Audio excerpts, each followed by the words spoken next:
everyone. Gate 10 and Deb Millsap. How y'all doing? Y'all are already in the craft room. I love it. I love it. How y'all doing at this on this lovely Tuesday? We're gonna go ahead and get started here. Some of you had seen this scrap that I had stamped out on. Well, not even scrap, but it's almost like a masterboard. So it's pretty, just messed. I wouldn't even say it's a mess, but I'm going to turn it into something because some of you were saying, what would you do with this? So I'm going to show you what I would do with it. This is part of those texture stamp sets, texture 1 and texture 2. Actually, it's just texture 1, but I want to take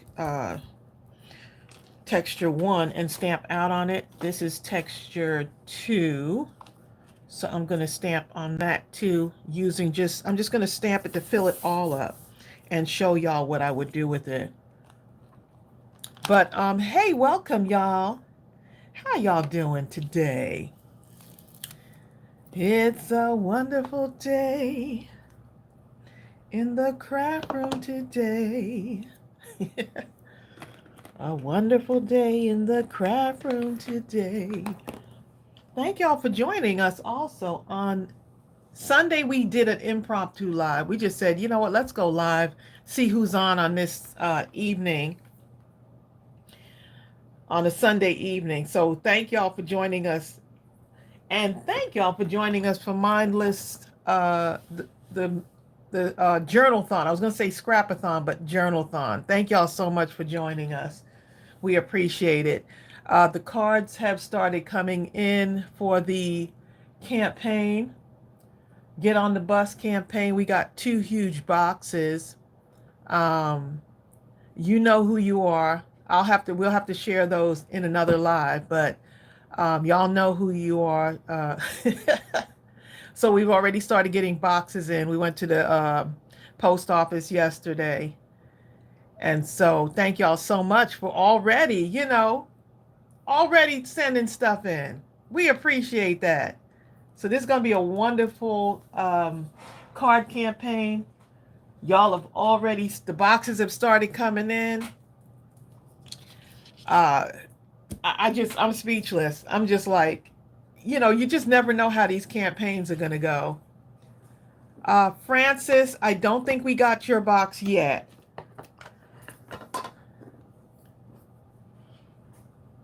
But I'm going to make my list so I can keep track of all the boxes. I usually make a list so that we know what's coming in. So I have one of these stamped up here. I'm going to stamp another one like right around here.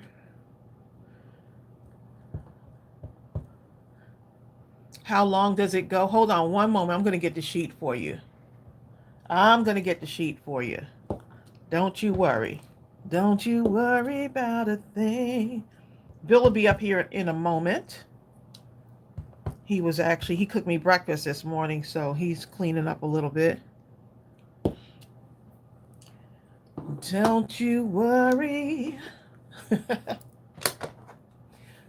Don't worry about a thing, 'cause every little thing is gonna be all right. Okay, so it ends August 16th, 2024. Okay, so August 16th is when it ends. Just make sure that these are A2 size cards, 4 1/4 by 5 1/2, and send it with the envelope that fits. These are bus drivers cards. It's okay if you don't have like a image of a bus. It's okay. Send it, okay?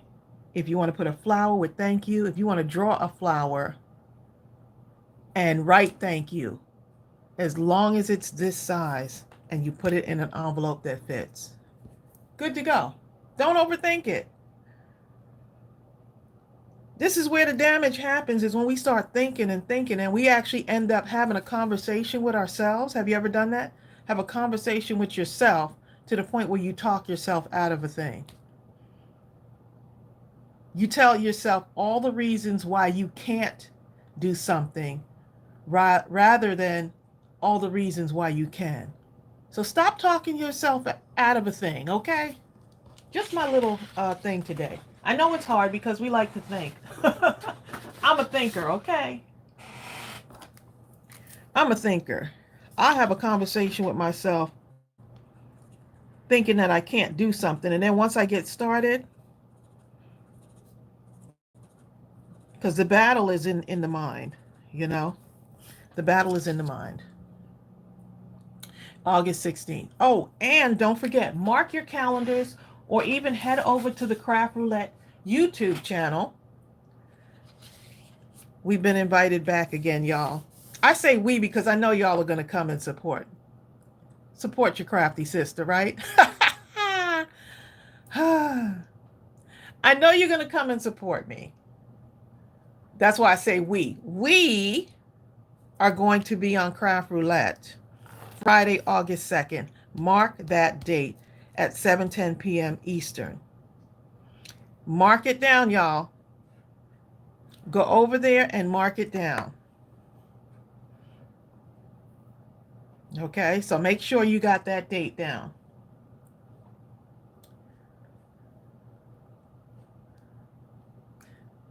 Marcy Jones, you said you're guilty talking yourself out of something.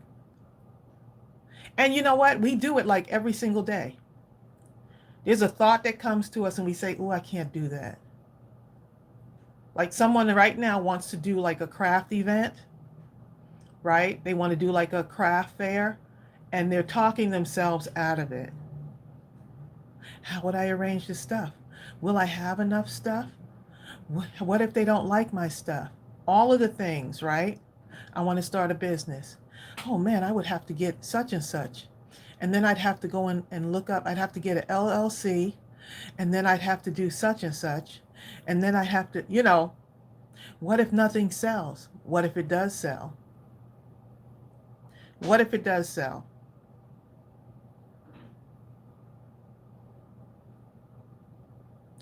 Cindy Piper, look at it. That's a great idea, Cindy. Just take it one step at a time. One step at a time. When we started our store, when Bill and I started our store, because I'm the one that's kind of impatient. Bill's more patient than me, okay? I'm going to say that now while he's not here. Because he'll say, oh, I don't like it. He'll do his little, Bill is more patient than me. I wanted to get started. And for those of you that have been on this journey with us when we started our business almost 7 years ago now, we're into the 7th year now. So 6 years ago, when we started our business, we didn't have all the things, all the stuff. I didn't have all the products in the store. Matter of fact, I started with one thing. I set up the store. We had the LLC. We had the LLC months before we even started the store. And then this is what happened, y'all. I started with one kit. One kit. And while we were putting those kits together, all the doubts that came, doubting ourselves. And while we were going through that, I was still, even with me trying to talk myself out of it, I was like, well, what if nobody buys it? What if it's not good enough? Because it had a stamp set in it. It was one of our first stamp sets. What if they don't like my stamp set? What if? I'm telling you this because I want to inspire someone to just go ahead and do it. So what ends up happening, we had, I think, about 100 boxes, 100 kits. And we were putting the kits together. We were staying up, throughout the night, had some friends come in and help us. And guess what happened? The kits ended up selling out in about 2 days. We sold out 100 kits in 2 days. We built a community and y'all showed up. And that's why we're forever grateful to y'all, because y'all showed up at a time when we doubted ourselves. Y'all believed in us. Stop doubting yourself. That was the start of Mindless Crafting when we sold out. And guess what? We had no plan. We were like, oh, wait a minute. We got to do it. We got to make another stamp set.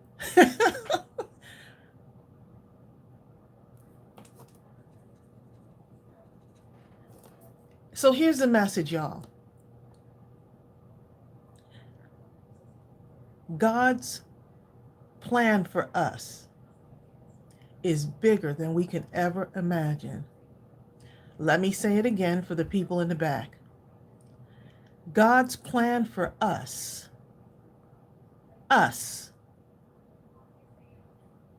When I say us, I mean even the people that keep doubting themselves because they've tried a thing many times and it didn't work. Keep moving. His plan for us is greater than we can ever imagine.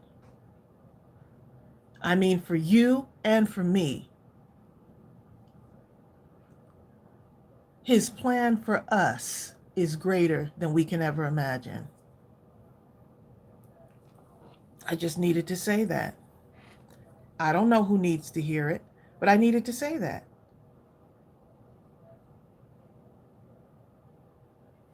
D-Egg, you're working, so you only be able to listen for a little bit. Yeah, I'm just filling up this space. I started with this and I put it off to the side, and then some of y'all were like, what are you going to do with that thing that you stamped out? I would like to see what you create, you know. So I'm creating something from nothing, right? Which is how it starts. That's how businesses start. I'm creating something from nothing, from something that was in my mind, and I decided to move forward with it. Oops, that has a little bit of blue. I needed to clean my stamp off, didn't I? Hold on, y'all. I gotta clean that up. It's got some stuff on it.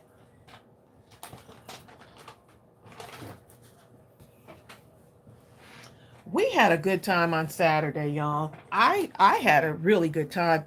And some of y'all stayed on the whole 4 hours. Some of y'all came in, said hi, and left, okay?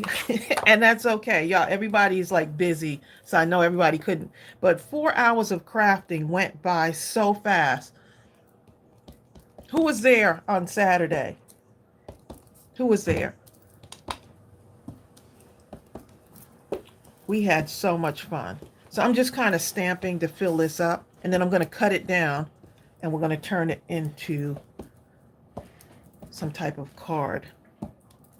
I'm giving myself, this is more like a challenge. I'm challenging myself to take this to whatever the next level is. It may not look like much now, but it's going to be something.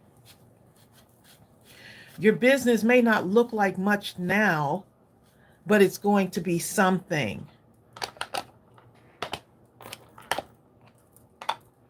Your idea might not look like much now, but guess what?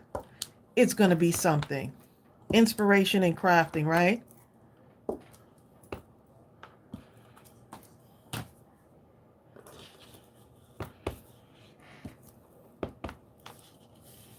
All you got to do is keep going.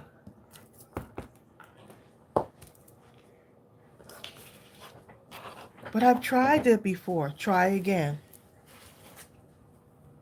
I started working out, and then I stopped. Started up again.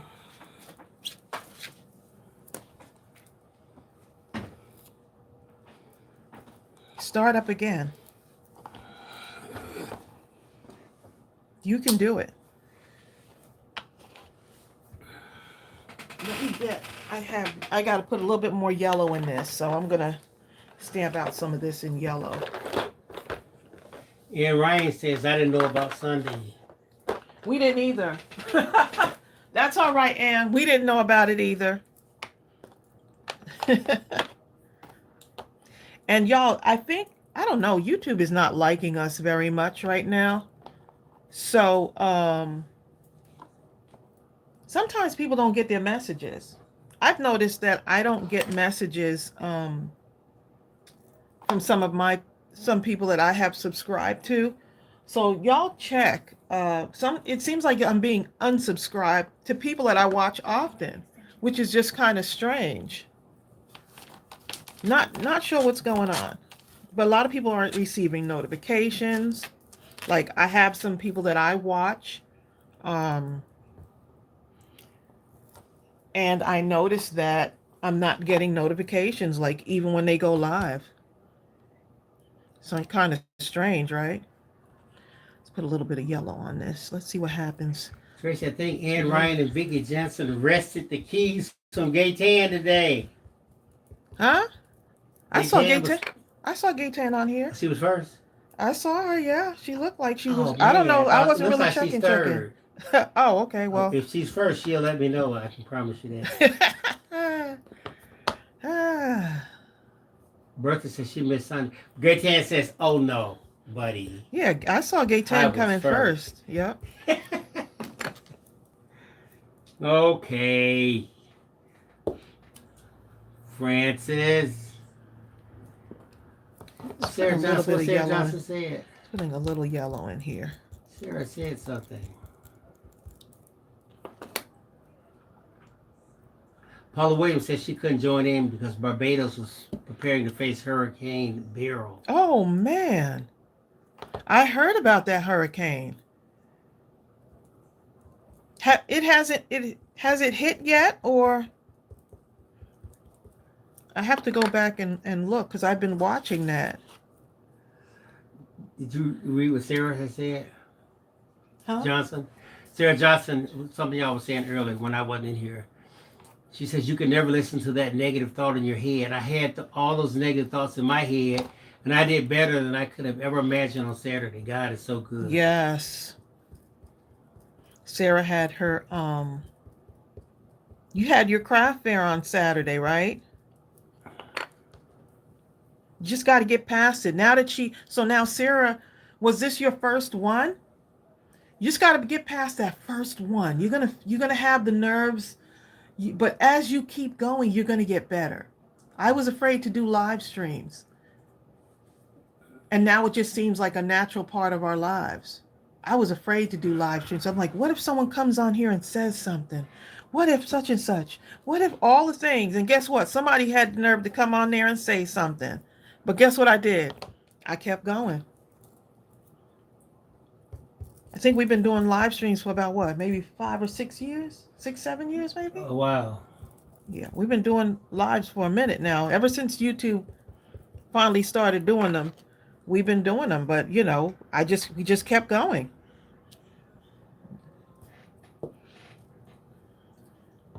Because you are stamping up to your heart's content over there, aren't you? Yeah, I'm trying to make a pattern and then make something out of this. This was one of the ones that we had already had. And I said, let me see what I can make out of this. You stamp up enough. This was the second. I had so many people coming in to say I'm a pen collector. Oh my goodness. I love that, Sarah. She said, I told them they're in the right place. That they're a pen collector. Hey. That means they need to follow you. They need to have a way to follow you, Sarah, so that, hey, I'm on such and such, That way they can find you and keep up with what your newest pens are coming out. Getting back to Barbados for a second, Paula Williams says, yes, it passed Barbados yesterday. We were blessed. It passed 100 miles south of us. Oh, my goodness. As a Category 4. The winds were crazy. Wow. Our Caribbean neighbors in Grenada and St. Vincent were not as fortunate.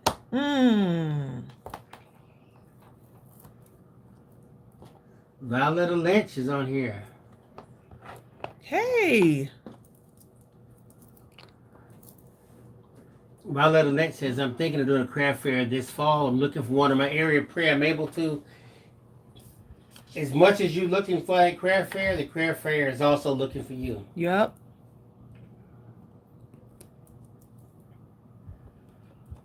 I hope you do it. Let's see. I'm going to stamp in. I'm gonna stamp in the You can stamp up the a book. storm I'm and gonna almost stamp the do book. like a masterboard. Well, that's what I'm doing. I'm gonna cut these down once I do it.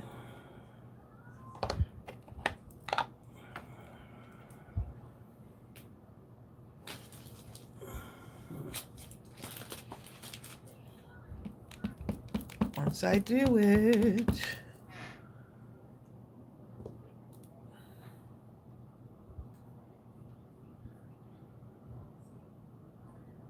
Sending prayers, Rhonda. Sending prayers to you. Right, when your body tells you to rest, you need to. I'm one of those people who my body will tell me to rest and I'll keep going and then I'll end up paying for it, you know?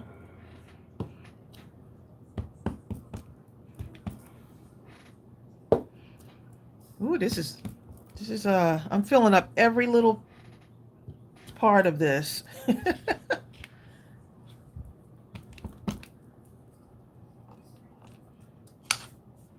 Working with all the little textures. Okay. See what else I want to put on this. Because I got a song stuck in my head right now, y'all. Y'all don't know. Y'all don't want to know what song. Y'all do not want to know what song this is. Ooh, this one would be good too. This one, because I can put this in between little spaces, little areas that haven't been. Let's see. I'm going to do this one. I'm going to do this one in black. Because Sunday, Monday, Tuesday, Wednesday, Thursday, Friday, and Saturday.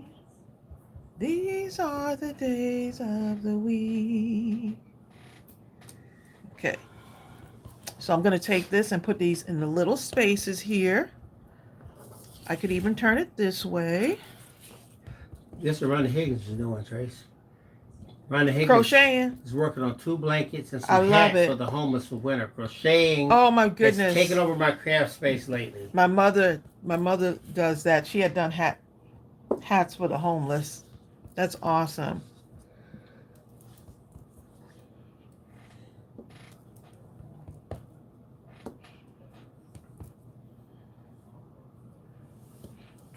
Sarah Slagle says, I haven't done a craft fair in a really long time. Always end up giving away more than I sold. Thinking of trying again, but I lost my motivation and need it back. That part. Yep. Vivian says every month she used to have a table at a flea market with her knitting and plastic canvas. Oh, wow. Wow, I love it. Let's cut this down now. Don Connor says, hi there. I was so mindlessly crafting that I missed my phone notification of the live. Well, we're glad you're here right now, okay? Look at Truth and Reason snuck up in here.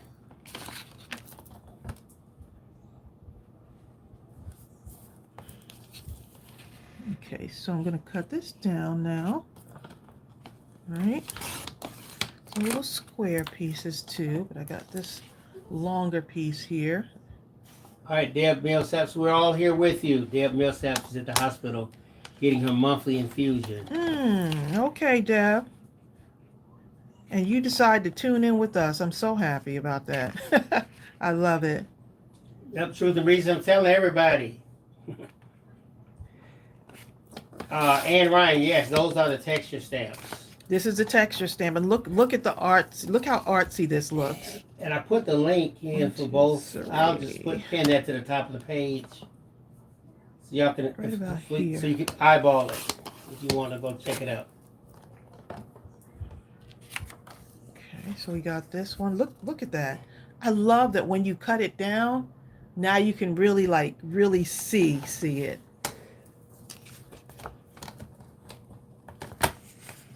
Steph Ramsey says she's snacking on pretzels and hummus. Hummus. My nephew loves some hummus. I call hummus humus.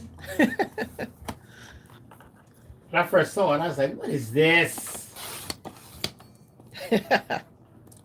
Hi, Peggy. Peggy. Peggy says she's been here, but she Peggy. was peeling carrots. You know what? I think I have. Let me say something. We were talking about Peggy the other day. We were talking about Peggy. Let's see. Peggy. And it wasn't good, Peggy. Just kidding. Peggy's profitable pieces. Let's see if I have Peggy on here. I have Peggy. I thought I had saved her picture for some reason. He's doing a baked sweet potato with cornbread.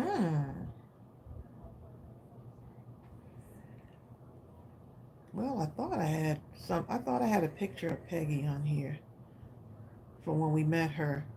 It just brought a smile to my face, and sometimes I'll save a picture. Oh, here it is. Peggy, so this is yesterday, Peggy. Ah. Peggy, do you remember this? This was yesterday. Look at Peggy. I just happened to see this picture, and it brought a smile to my face, and I was like, I'm saving this picture. Peggy is amazing, okay? And I'm glad that we got to meet her in person. Peggy was the first person we met at that event. We had a good old time, didn't we, Peggy? We had a good old time. So sometimes I'll see an old picture that and this is the same thing about when we talked about journaling.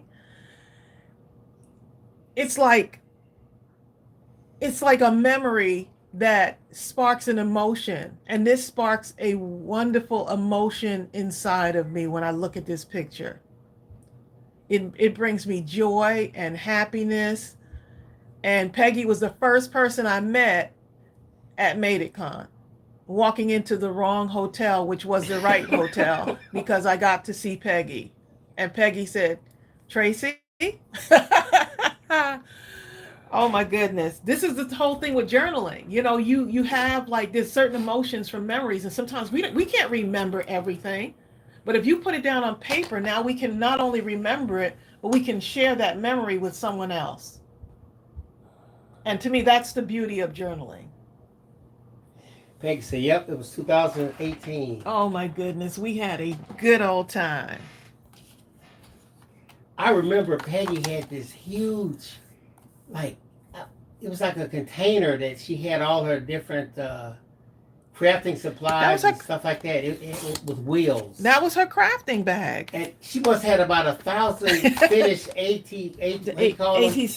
ATC cards. I couldn't believe how many and the variety. Oh my goodness, yes. It was amazing.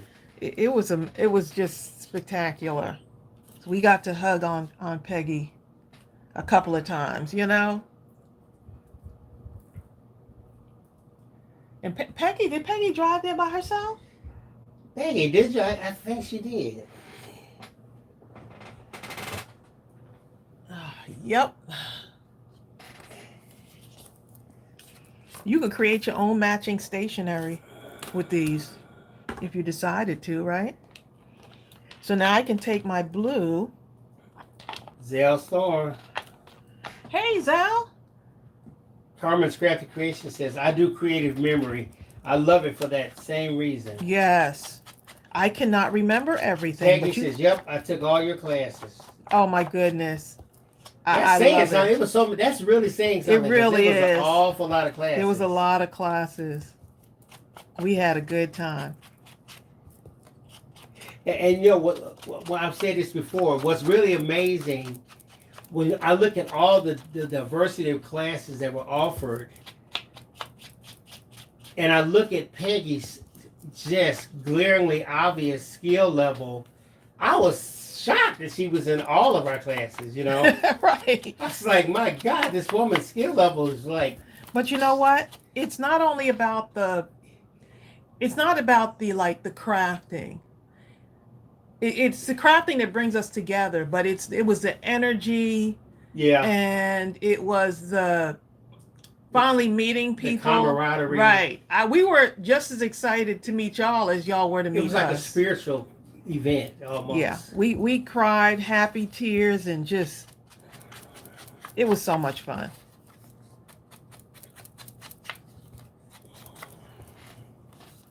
So I'm just giving this a little bit of a border here. Don Connor says that would make a beautiful postcard front.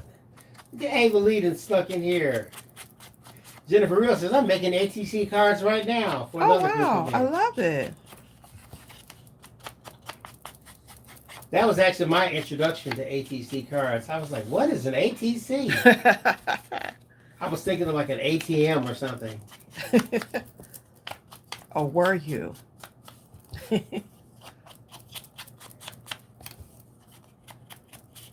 So see how these are coming together as something? It may look like it was nothing starting out, but guess what? Now it's turning into something.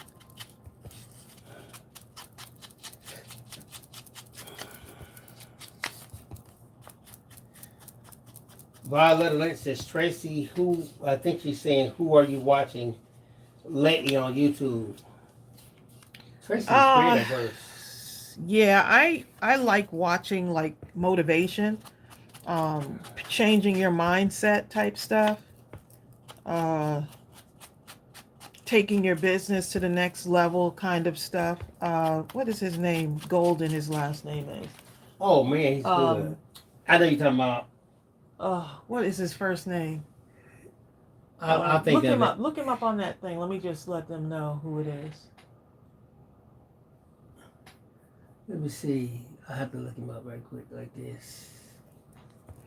What is his name?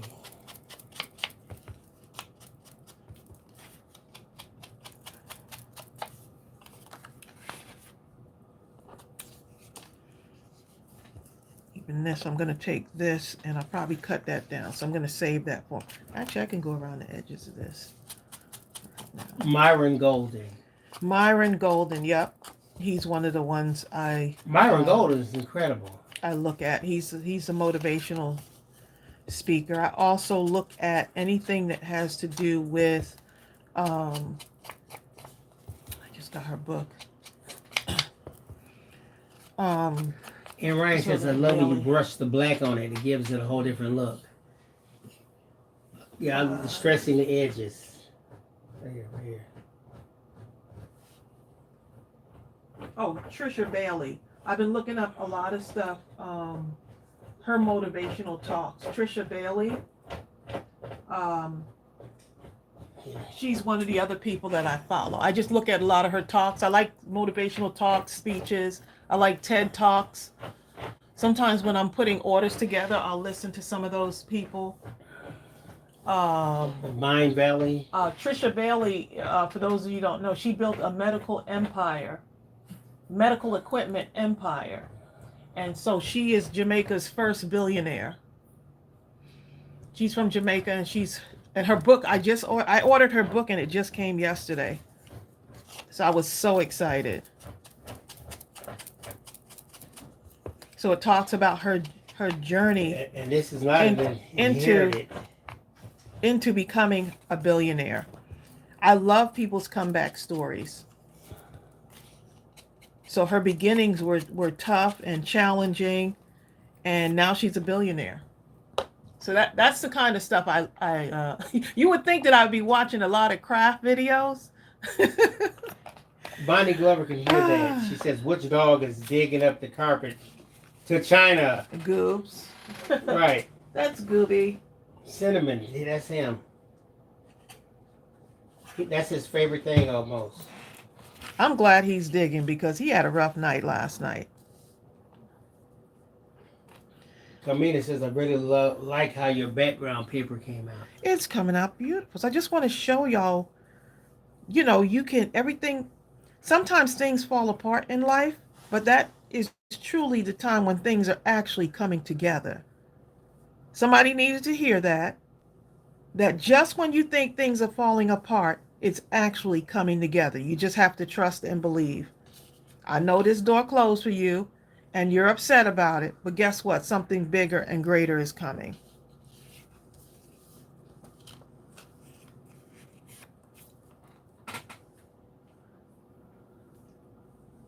What's up, Brian? How you doing? Okay, so this is where we're... Cindy Piper says, I'm really liking that. And that is so cool, the background. Thank you. So let's, of course, I got to give it some dimension. Joanne Gilbertson. Got to give it some dimension, right? And let's see, I think I'm going to go around this. Don't be afraid to distress the edges of your card base. Actually, thumbs up myself today for a change. Oh, Linda Veal, I'll put her name on here for you. Okay. Which one? Oh, Trisha Bailey? Her book is sitting on my nightstand. If you want to grab it, babe, I can share her book. Okay, hold up.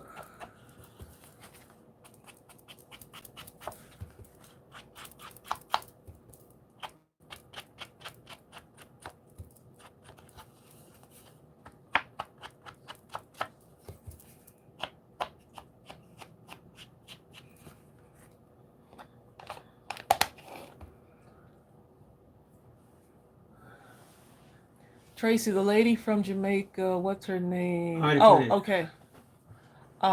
Yeah, her book I just came yesterday, so I'm super excited to get started with that book.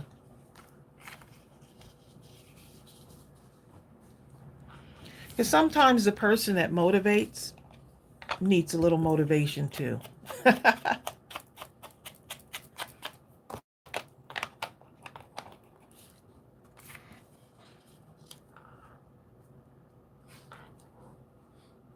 Grace, you had another lady, Grace. Remember the lady who created the distillery in Tennessee or something? Oh, yes, she's the other one that I follow a lot, and I like looking at a lot of her stuff.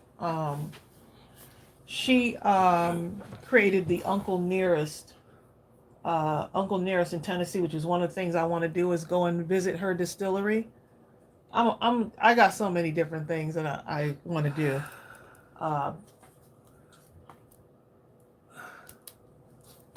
Fawn Weaver. Fawn Weaver. Yeah, she's one of the other people that I like to look and see what she's doing, listen to a lot of her motivation. She's very motivating. So she just hit the Billionaire Club recently. But if you've ever heard of Uncle Nearest, she became the first. He's a formerly enslaved master distiller who taught Jack Daniel the secret to making great whiskey. Yes. So Just Google now, her. hold on. Let me put the So name that's up. one of the things I want to do is to go and see. Okay, there it is. I just put a name right there. I was trying to get her just a little synopsis of her. Fawn Weaver.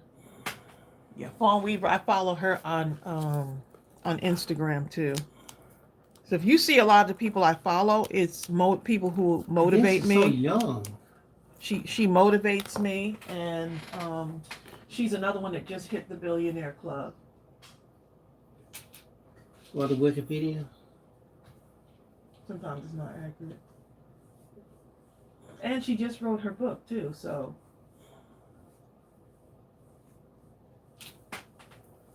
Oh. That's Wikipedia. Okay, Fawn Weaver is an American entrepreneur and author who holds the position of CEO at Grant Sidney. In 2017, Weaver co-founded Uncle Nearest Premium Whiskey, where she serves as the chief historian. She's the founder of the Nearest Green Foundation. Anyway, the bottom line. I love what she does for the military as well. She's very much into supporting veterans and the military. So she's done so much. You know, I love seeing like women that are making a difference, and so that's my thing.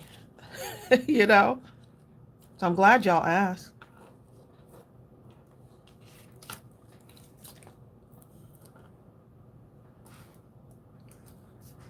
It's doing its thing. The name of her book is Right called Walk Through Fire.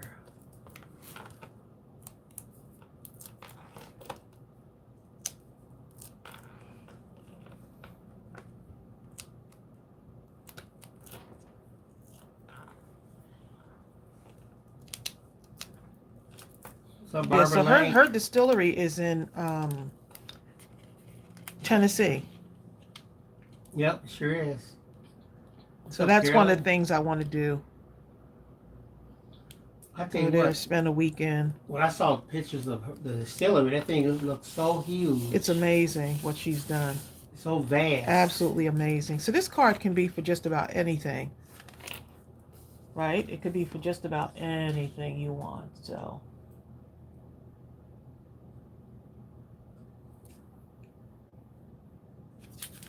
I'm going to add a sentiment to this.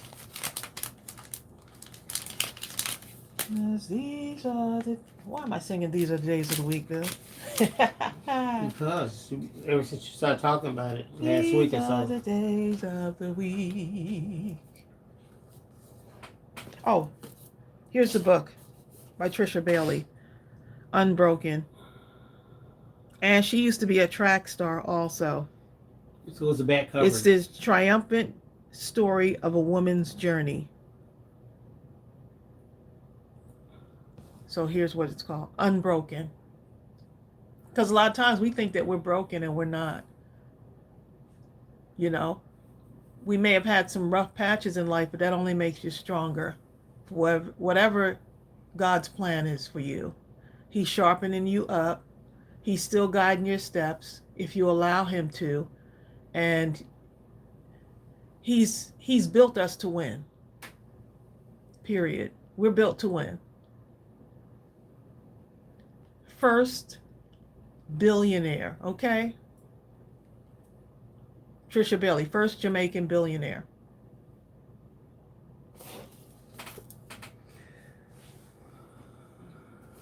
Yep. Oh, you're welcome, Vicky. And Olivia. And Sonia Creel. Okay, so I love that one. collect beautiful moments. Ooh, collect beautiful moments. Okay, these are new in our store. This is the chipboard stickers, so they're pretty thick. So I already added dimension on here, but I'm going to go one layer more. I like the fact that there's some black in here. I like it. So I'm going to take one of these to spread your wings, right?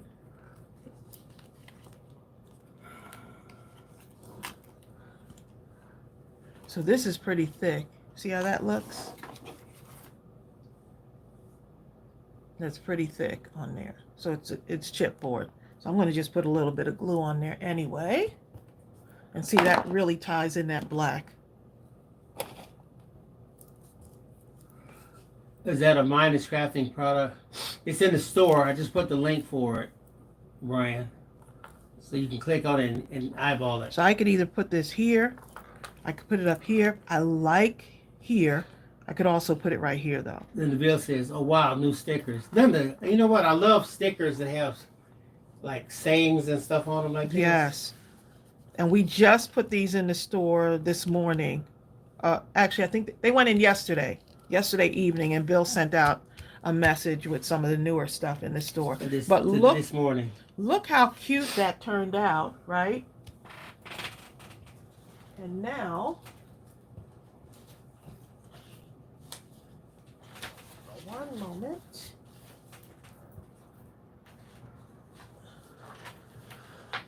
As these are the days of the week. Then the bill says she loves those too. What I like about them is that when I'm making a card, oftentimes, even if it's not like clearly crystallized in my mind, when I look at something like this, it really helps to focus what I intend for that card that I'm creating to express. Even if I'm done with the card or think I'm done, and I have everything on it except that sticker, it's like the sticker is the final filter that my creative expression sort of shines through. Right, and it does need a butterfly on it. So, of course, I'm gonna, since I'm putting spread your wings on there, I'm gonna put a butterfly on it. What's up, Claytana?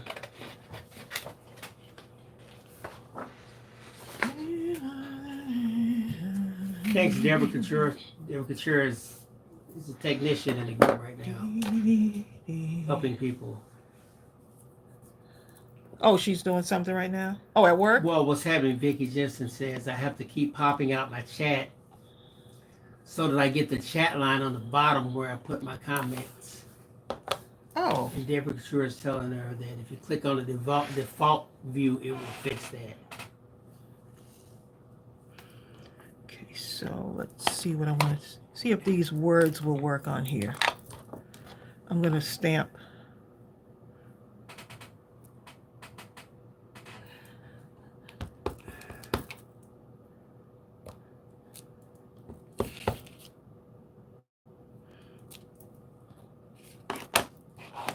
Because it's okay.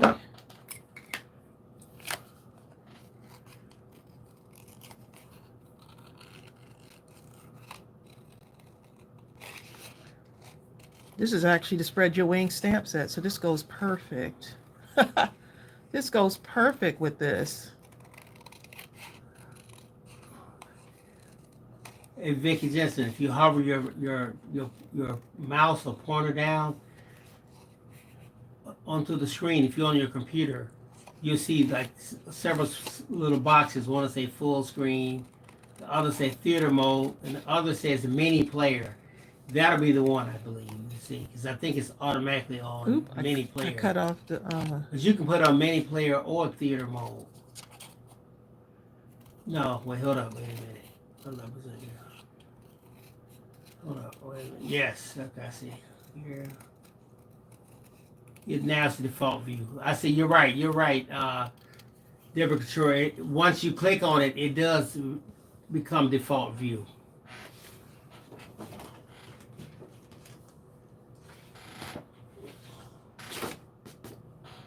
Yeah, this is a Spread Your Wings. This is the digital, actually. So I had just printed out a whole bunch of these, and I said, you know what? At some point, I'm going to use a butterfly. At some point.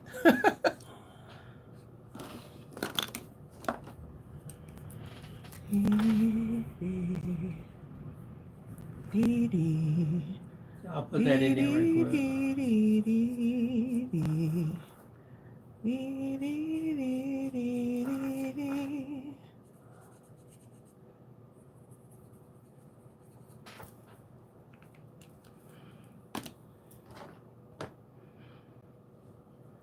Okay, so see how it's starting to come together?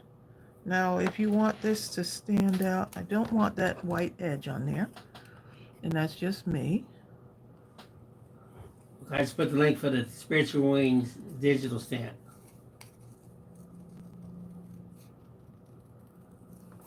How you doing, Valerie Leonard? Hey, Valerie. Valerie is on vacation. Nice. She says she loves the colors you're using. Just that little bit of, I wasn't intending to do the yellow, but since it was on there. So whenever you start stamping stuff out, don't stop, like just by saying, oh, I can't use that. You can still use it. You can still use it. Brenda's Two Sweet Creations. You can use anything you want to use, just about, okay? Yeah, you can. Like that here.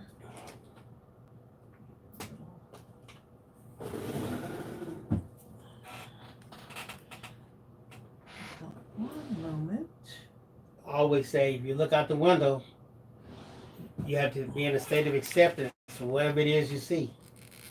If a butterfly flies in front of the scenery, you can't say, hey, butterfly, you're messing up the view. You're not the right color. You just kind of look at it, and it is what it is in that moment. If you're in a state of acceptance, you're going to experience something wonderful. Francis Blazek says, so many possibilities, so little time. So many possibilities. So what do you do? You make the most out of the time that you do have, right? Vicky Jensen says, learn something new every day. Yes.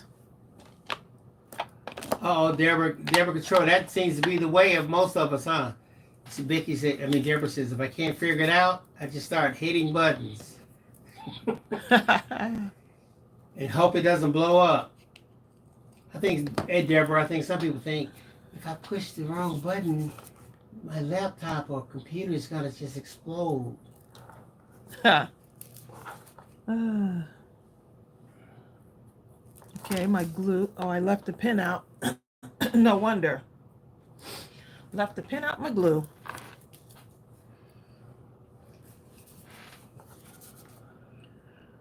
Because these are the days of the week. So you can, if you don't want to use just plain white or you don't want to color it in, stamp on it. Right, now you can use the texture stamp to stamp on it. Sabrina, I must say it is a treat to see you in here. I know, we haven't seen you in a minute. It is. Glad that you joined us today.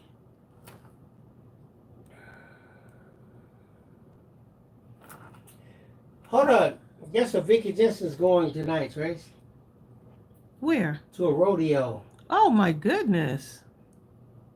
You know what? I'm one type of guy. When I go to the rodeo, I root for the horse and the bulls. Okay. Throw him off. So you've been to a rodeo before? No, I used to watch it on the Wireless Sports and stuff like that. Oh my goodness, I loved it. I was in the mindset of the agony of defeat when it came to that. I just didn't want the bull to step on the guy. You know, just throw him off. That part.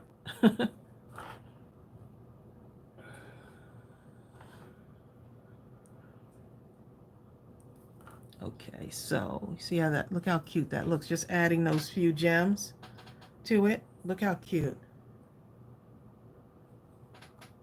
Okay, now let's put that down. So Vicky, make sure you take plenty of pictures. Vicky says she hadn't been in one in 20 years. I haven't been in one in 65 years, Vicky. Have you beat?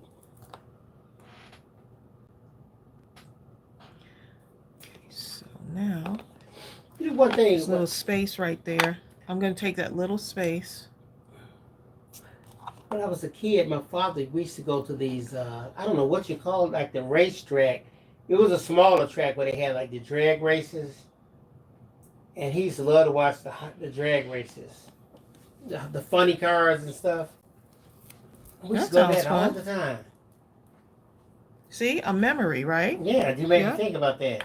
Another Vicky memory. made me think about that with the rodeo. Right. Now, wouldn't that, you can do a whole journaling about something like that, you know? Oh, Sabrina's Too Sweet Creation says, I miss y'all. It's been a long road from grieving. Yes. That's okay.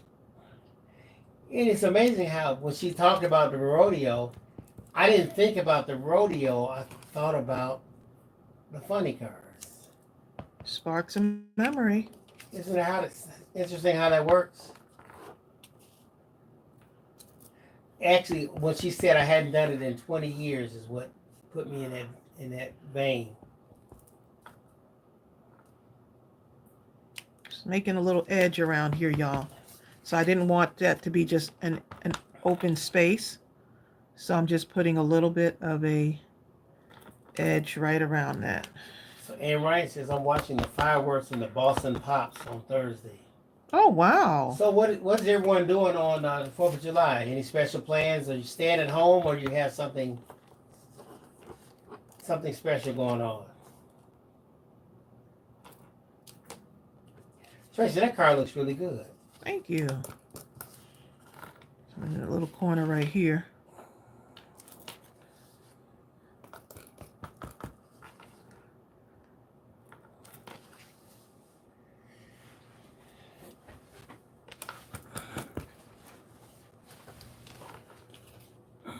Little ink splatters.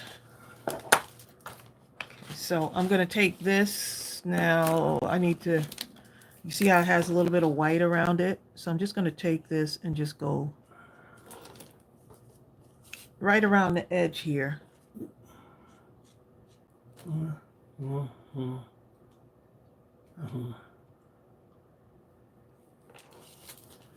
see what to do with that. Okay, I'm just going right around the edge here with this. Okay. And Ryan, the anniversary was fantastic. And Jennifer Real is staying to be with the dogs because they get scared. Jennifer, You know loves what? her I was thinking the dogs. same thing, Jennifer. It's like brutal. And we're near Six Flags, and Six Flags really does a job on 2 blocks from Six Flags. yeah, they really do a job with the fireworks, but for our dogs it's not, well, not for Gooby because Gooby can't hear, Anymore. but for Strawberry, Strawberries bouncing it's off the walls. just whew, it's just not good. But you know, one thing that's interesting, Let's see. one thing Tracy and I've noticed is that Six Flags doesn't seem to be nearly busy anymore. I don't know if it's that the kids are staying in from video games or. Plus it's been hot. It is extremely hot. And we can go out in the morning time and it's just like, just to walk from the door to the car is draining. Okay, let's get back to this. Look, I'm an island girl. I don't get drained from the heat, darling. Vicki Jensen, I feel you. She says, I'm staying home, working in local coffee shop during the day. Yeah, And Ryan, I'm coming over. And Ryan says, I'm having a cookout. And you having what? Hot dogs, barbecue, and hamburgers. Or was that Bonnie Glover? Let's see. Hi, Rebecca. Rebecca says she forgot it was Tuesday. And Guzak is doing the cookout. Then DeVille says she'll be at home eating. Beanie Freak is staying at home. Sabrina's going back to work. The first holiday I worked in a year. Hurry up and get through with the shift and come back home and better all hang out. Sonia Creel, she says, I'm near the beach, so I'll be looking up at the fireworks. Oh, nice. Being near the beach. Or she may walk 3 blocks to the beach and watch. Then she's got to figure if she can walk the 3 blocks home. Okay, so see what that looks like, y'all? That looks so good. Cute, okay? And that butterfly, I like how it's kind of open slightly. And the dimensional, you know what I'm trying to say. I like the dimension on this. You struggling, baby. Dimensionalization. Okay. I don't know if that's a word. The dimensionalization of this such and such. Wanda Rose is staying home watching fireworks on the large screen TV. Good for you. Where are my... Carolyn Watson says, I'm working on my bus driver appreciation card. Love it. I used to like being out and about on 4th of July. Not so much now, like, unless it's like a barbecue or something. DX says, I'm hanging with my mama. Hanging with my mama. Okay. I'm making chocolate sheet cake and a potato salad for the get-together. We'll be on live for about an hour, right? About an hour on Thursday. So even though Thursday is the 4th of July, we'll be on for just about an hour. Oh, only. Dawn Conner says her son turns 35 on July 4th, and I have a firecracker baby. He's hosting his birthday party, barbecue. Oh.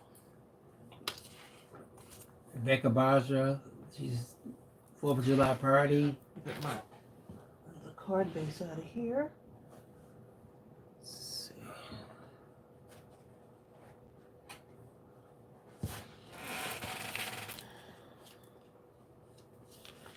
Oh, look at Vicki Jensen. Vicki Jensen said, I had talked myself out of learning barista because of my tremors. But the gal who runs it kept telling me, you can do it. So she kept showing me how to make coffees, and now I am doing it. Good for you. Look at Vicki. This makes beautiful stationery, doesn't it? Look at Vicki. See, Vicki says I'm stretching. You are stretching. Yeah. Hi, Evangelist Marvella Harbin You are doing it, from okay? California. Hi. I used to say sunny California, but it looks like everywhere is sunny now. Amy Cave is on here. Hey, Amy. See if I cut this down a little bit. You're right. Distressing those edges brings that thing to life. Yes, it does. Just simple stuff, you know? You don't have to get fancy.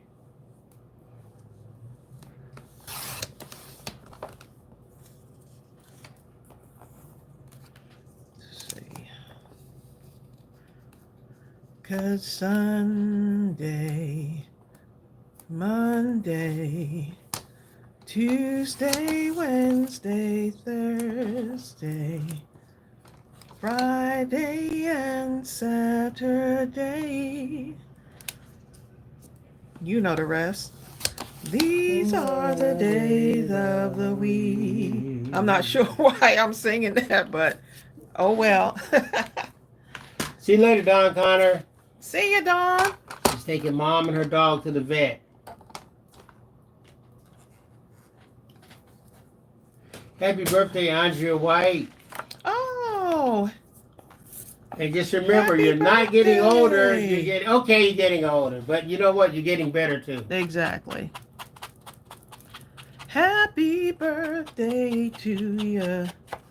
Happy birthday.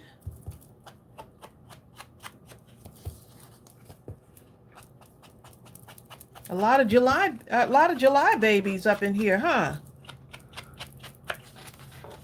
You have one in the room over there. Who else has a July baby? Yep, Ariel is a July baby. Evangelist Marvella says, I'm new here. Oh, glad that Well, you're welcome, here. Marvella, Evangelist. Ooh, I think I'm going to go around this with a brown. Let's see what it looks like with a brown border.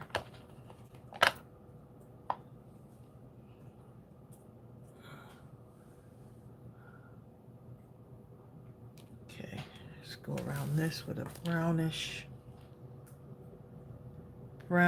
border. Let's see what I'm Oh, doing. Marcia Burton says, my family and cousins gave my cousin and me a surprise retirement party. We had such a good time.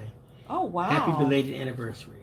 Bill, can you get this call for me real quick? Get what? This call, Chelsea. Yes. Okay. Yeah. All right. Hold on. Oh, Chelsea. Sorry, y'all. We had to get this call real quick from my daughter.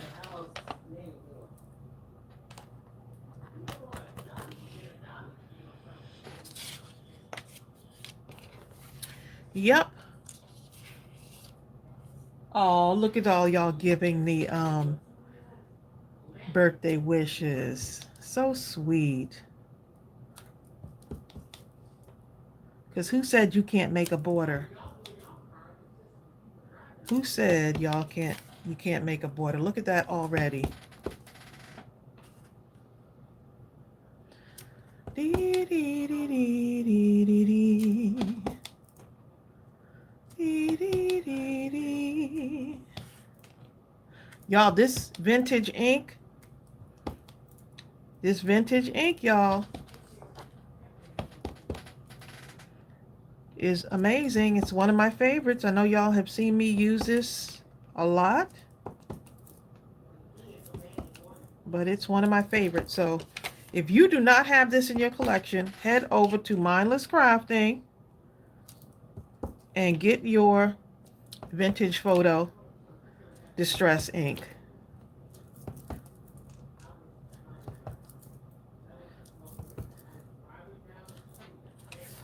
So there's the border now. So now add this right here. It's perfect. Perfect.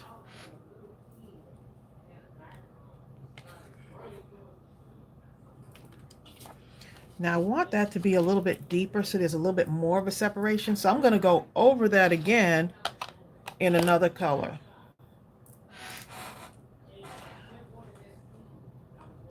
Go over that one more time.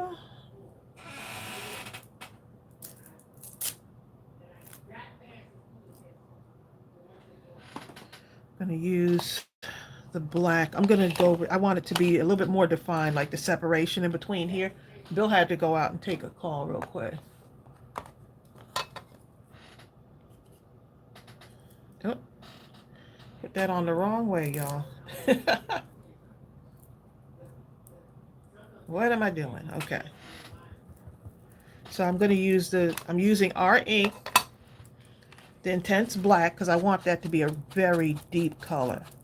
And sometimes you say, you know what? That looks good, but I want to go over it with an even deeper color. It's okay to switch up during your crafting process. It's okay to switch up.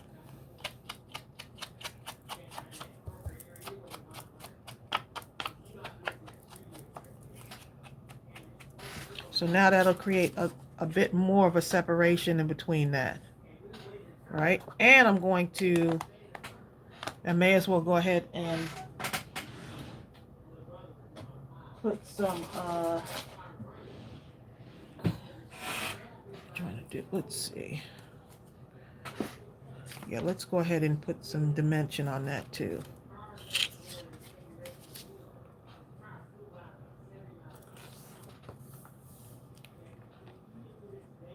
Yeah, that'll work.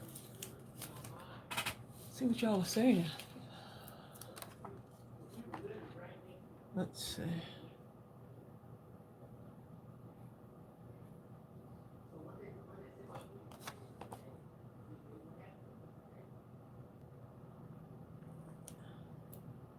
Oh, you're gonna you're gonna get it? See, look, that's the back of some other, I was stamping out and use this. Now, I can't throw some of these things away. I gotta keep going with this. Yeah, the possibilities are endless with these background stamps.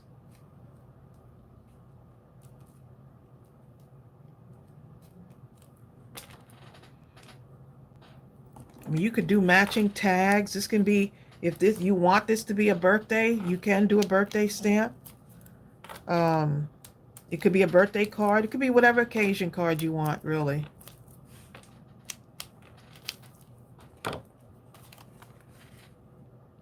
Oh, put some on the sides there.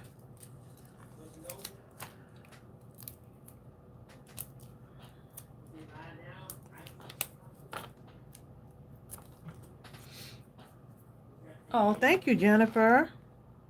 Sometimes you just got to get in the craft room and just have fun. If it starts to not feel like fun, then you're overthinking it. You're doing too much. Put it down for a little bit and then come back again. Love it.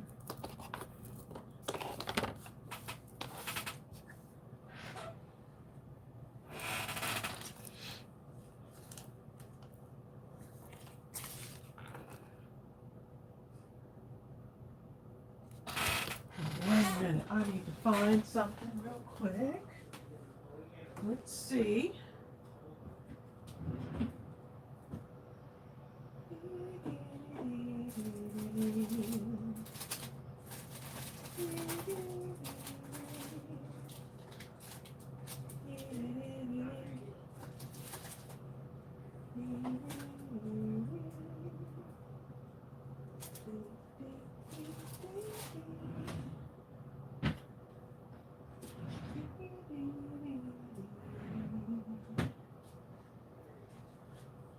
I'm gonna have to send, when Bill comes back, I have to send him downstairs because I'm thinking about something else I want to do.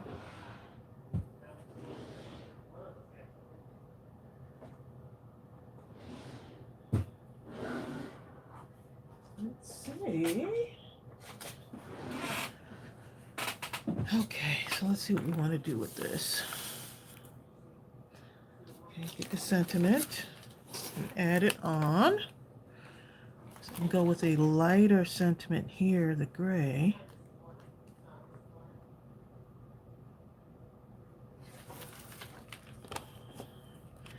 And on the inside, I could stamp it too.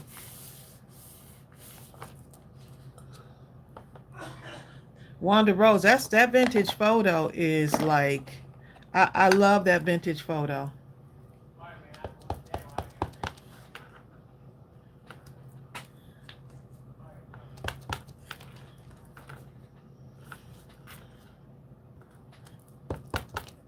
I got to put 3 in here.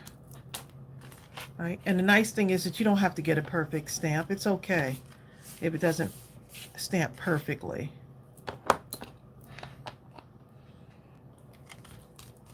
Okay, so let's see. The best is yet to come. Let me see what this looks like. Happiness. Okay, so if I was to put this on here, I would actually have to add it to something. Let's see, maybe give it a black background. That looks good.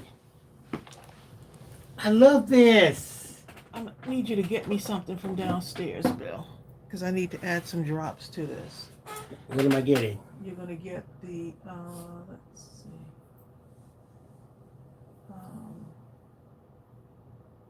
I was just thinking about this. I was like, oh, I got to get these. You want the store? Yeah.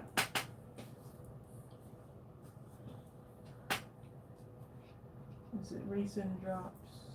Something like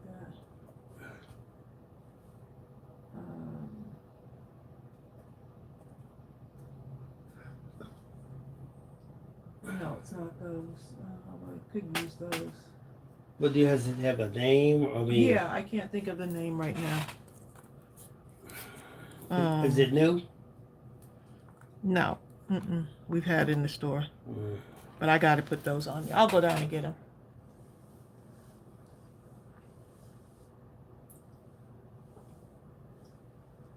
So like this right here, if I was to use this on here, to me this would fade into the background. But not if you put... Outline the light with dark when you're putting it on a light.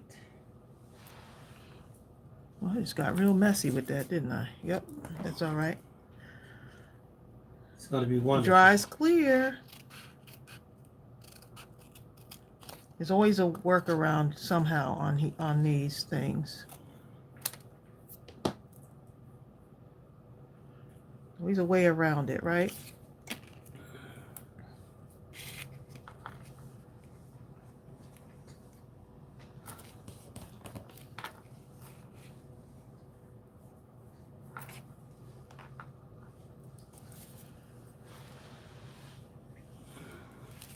Reminds you of that song, because I'm happy. All I know is because I'm happy. That's all everybody knows.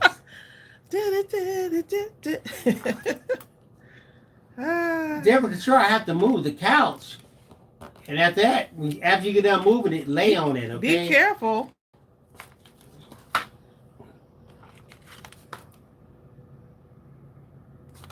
Let me go get those. I gotta go get That's them. like Until I watch out for Googie. Is he right there? No. That's like my son moved recently, and I told him if I move anything, I said I'll be messed up for 2 days. Okay. Back. You know how it is. And the VO. Hi, M. Sims.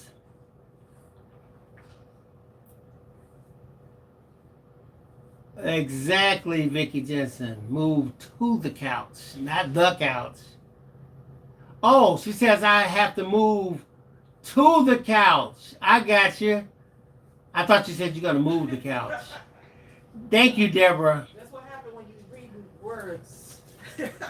Hey, I'm jumping over the words. See, just amazing. You miss one word, it completely changes the whole meaning. Everything. Okay. You go from moving the couch to moving to the couch. Right. Okay. So y'all, these epoxy dots, this is what I was thinking of. I was like, I could make these look wet by adding the dots to them. So now they look like they're little wet drops on here. And these are sticky.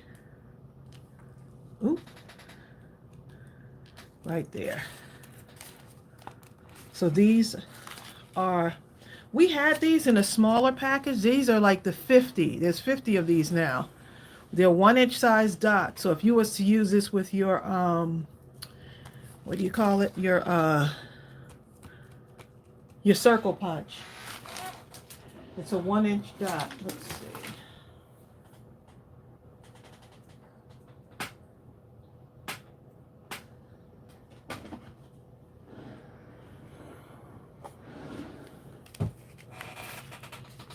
So you see how it has like a little, looks like a wet spot. And where's my little,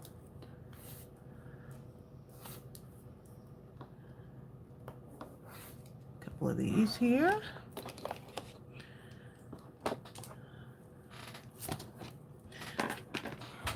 I don't know why I have this Rudolph song stuck in my head, Bill. See you later. Not good. Evangelist Marvella. See ya. She says her cell phone is old and blurry. We'll see you next on Thursday, 12 noon. Yes, come join us. 1. Karen Hankinson says use the glossy accent or sparkle blue. You could do that too. Yep.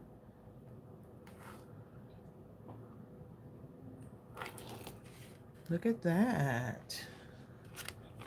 Andre White and Putting the MC. 3 dots in there. I was stationed in Norfolk. You said the who? When I was in the Navy, I was in Norfolk.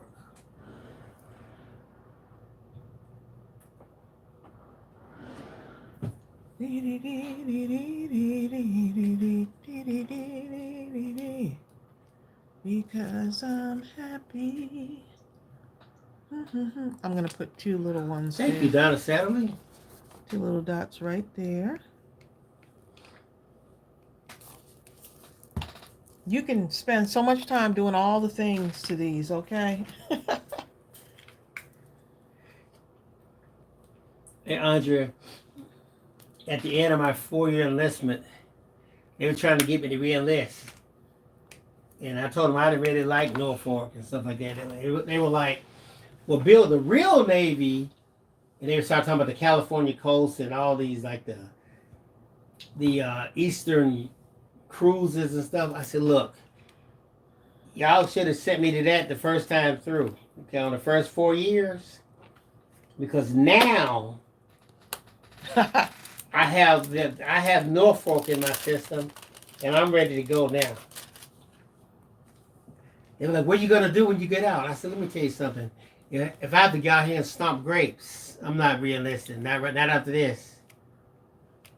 On those cold North Atlantic, we had to be in these North Atlantic cruises. We were so cold, it would be 60 below zero, okay? Please. It would be so cold that when you breathe, your nostrils just stick to your face, okay? We would have to stand out on these watches. And you would put the binoculars up to your face, and you couldn't even see them. It would just be frozen over. Tears involuntarily frozen on your face because it was so cold. You couldn't even cry. And it's the irony of it is that we had satellite on our vessels that could see things 600-700 miles in any direction. Okay, but we're standing outside on a watch with non-functional binoculars. No, I'm not realistic. Okay. Well, there you go.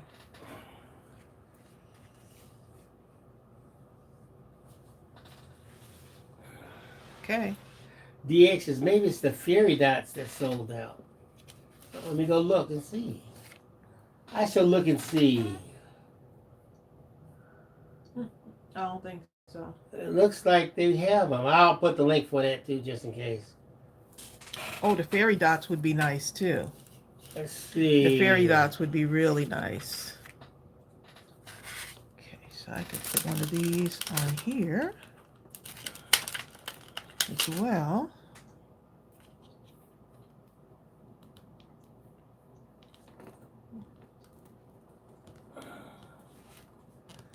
Marcy Jones says, Tracy, you're giving me ideals. Sometimes we have a lot of work with you.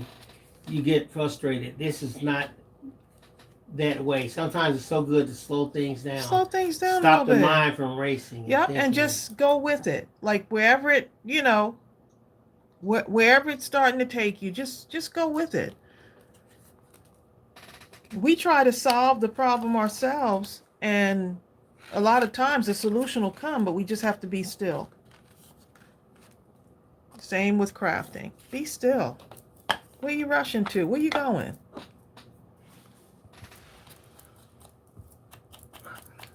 Wanda Rose says, asking for prayers for my church going through a really bad time. Prayers for your church. I'm praying Wanda for your church. Wow. Rose.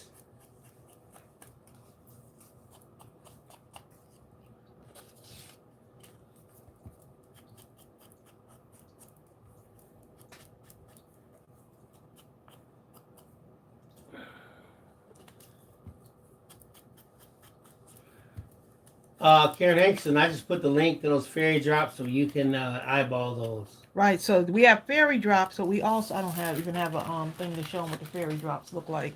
But we also have these epoxy dots. I'll put And the link. you could also cut these too. So that's just another thing in case you're wondering whether you can, well, let me try it before I feel like it's soft enough to cut it. So let me cut one of these in half so you could actually see it in real time. Thank you, Andre White.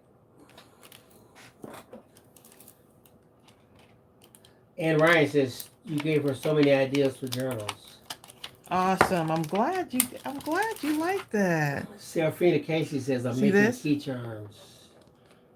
Oh, how nice is that? See, so I can like take this and put it right on the edge. Right? And it works. Oop. It almost didn't come off.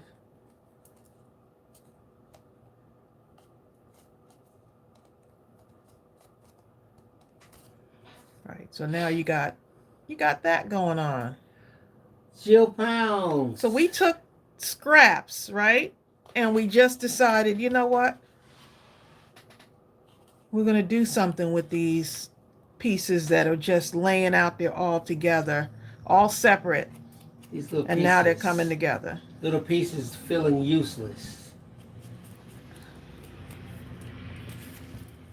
Because sometimes you can't see all the possibilities, but if you step back for a moment,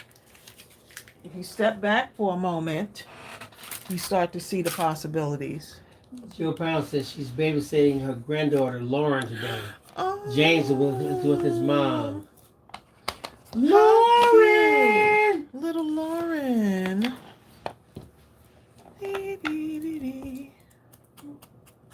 Because Lauren, guess what?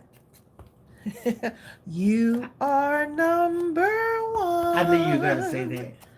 Lauren's having fun.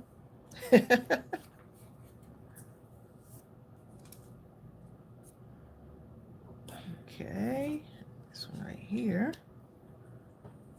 So now you got a whole nother thing for a card, right?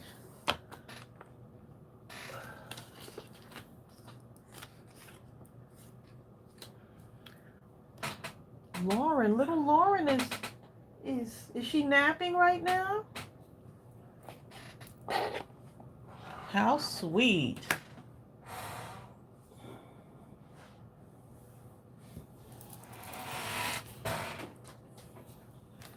Jill Pound says, shh, she's sleeping. She's sleeping. Sleepyhead. Twinkle, twinkle, little, little star. How I wonder where you are. Up above the world so high, like a diamond in the sky.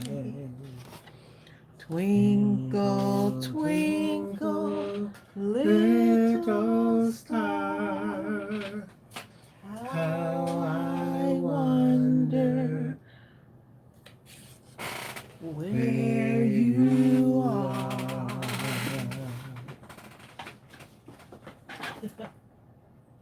Amy Cave is finally done with her meetings. Amy Cave is feeling great right now, aren't you, Amy?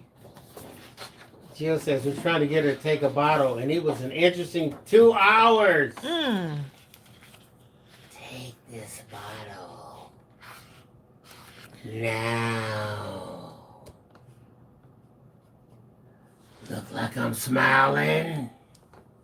I'm about to send you back to your mama. No, she's not going to do that. It's called patience, Bill. It's called patience.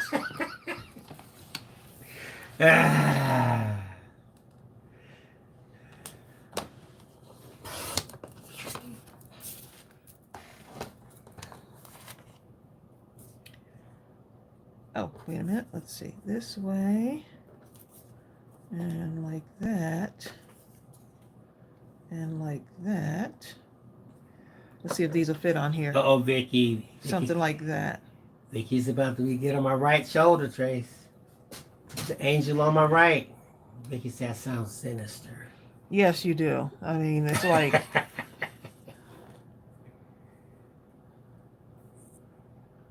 Okay, so That's something like cute. this. Something like this is what I'm thinking with these little pieces. So rather than you throwing these away, don't throw it all away. Hi, Connie Teeter. I don't know, Jill Pounds, because we see your Why comments. am I the only one seeing my comments now? I see your comments. Do you need to refresh? Yeah, That's refresh strange. your screen and see what happens. We see your comments. Wanda, I agree. Amy Cave does have a lot of meetings. That's because she's famous. They want her. Amy, we need you at this meeting. So you can tell us what we're doing wrong. And right.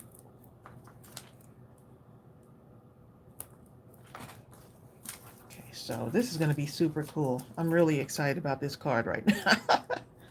Can't wait to get these on here because I'm just like, oh yeah, these are going to be cute. Jill says, I'm fresh. I'm only seeing my comments. I don't know what the problem is. You're only seeing your You comments. might need to restart the whole computer. That is strange.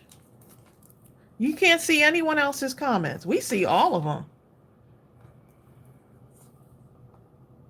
Did I put... Okay, this has a thing around it. Okay, so I'm going to start with the edge of this first and put this on, and then I'll go into the middle. So I'll start around the edges of this. Okay, so it's working, right, Jill? Maybe a little bit into the middle. Connie, I wish I could say I feel your pain. I feel it only from the perspective that Mark and Yvonne, my brother and sister-in-law, when they actually had to put down Dillinger. Connie says I need lots of prayers. I have to put down my fur baby. Yes. Oh my goodness. And they're like, they're like, they are part of the family. Yeah, they are. People could tell you, oh, it's just a dog. They're like people. I can't explain. Oh, it's just a cat. They're like that's part of your family. They wag their tails to see you. Even if you're having a bad day, they're so happy to see you regardless. Hi, Natalie.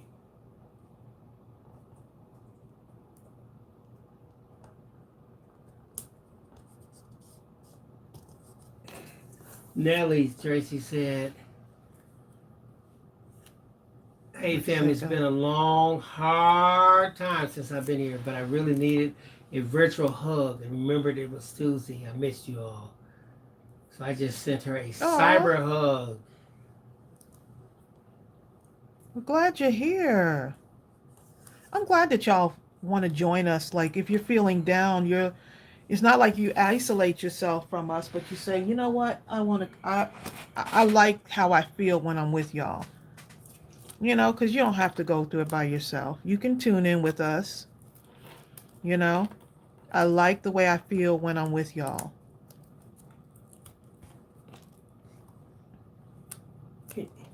Prayers for hubby, for your husband, Carmen. Carmen's Craft Creations. She says hubby lost his nephew 2 days ago. Oh my goodness.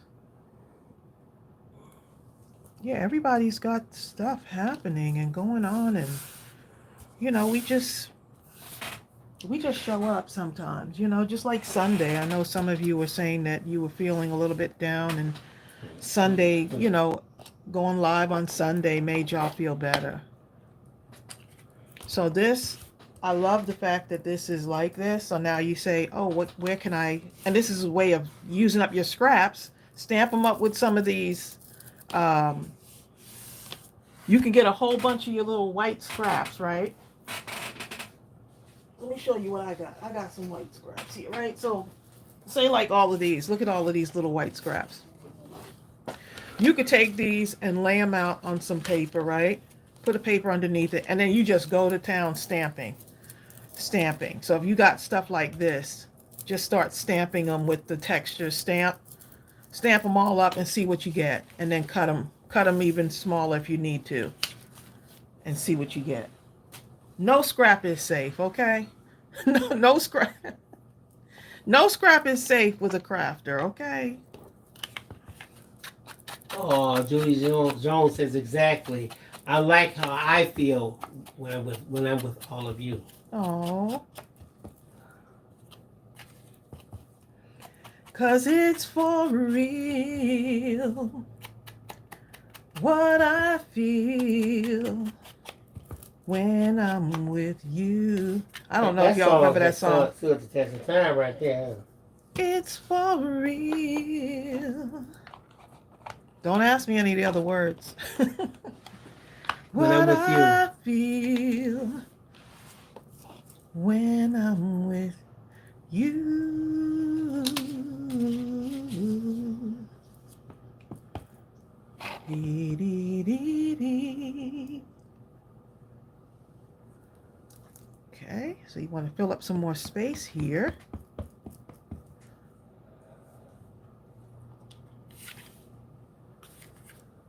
Maybe around here, right? I see what's happening. Natalie says, thank you, everyone. I had to put my 92-year-old dad in a facility because he kept falling. I couldn't care for him by myself. Oh, my goodness. I feel so guilty, but I don't want him hurt because I can't watch him. Well, I understand. It's easier tough. Said and done for me to sit here and say, since I never had to do it like that, But, wow. It's tough because you can't do it. You just never know what someone's going through. Let's see what this looks like. That's like with my mother-in-law. When her husband was getting, he's getting older, he didn't want extra help and stuff like that. He wanted his wife to help him, but he would always get off balance and want to fall and then grab a hold of her. If he pulls her down, right, and she gets hurt, everybody's messed up now, Oh, I think it looks better on the white. So you have to kind of make a decision at some point.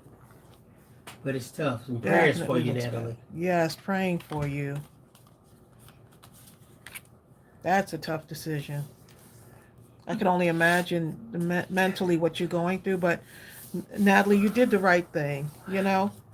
And sometimes we have to make the hard decisions in life, and sometimes people could stand by and pass judgment, but you made the right decision. You did the right thing. Try not to beat yourself up about it. You did the best that you could. Jar Fancy Studios says, sorry I'm late and coming in. Is this stamped in the shop? Look at the top of the chat and you'll see the link. It's two different stamp sets, Texture 1 stamp set and Texture 2. Both are photopolymer, and we do have it available in digital also. Both of them.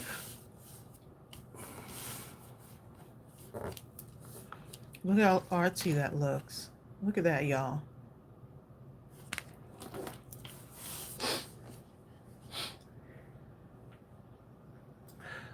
Natalie, you know what? Okay, we were kind of spared that.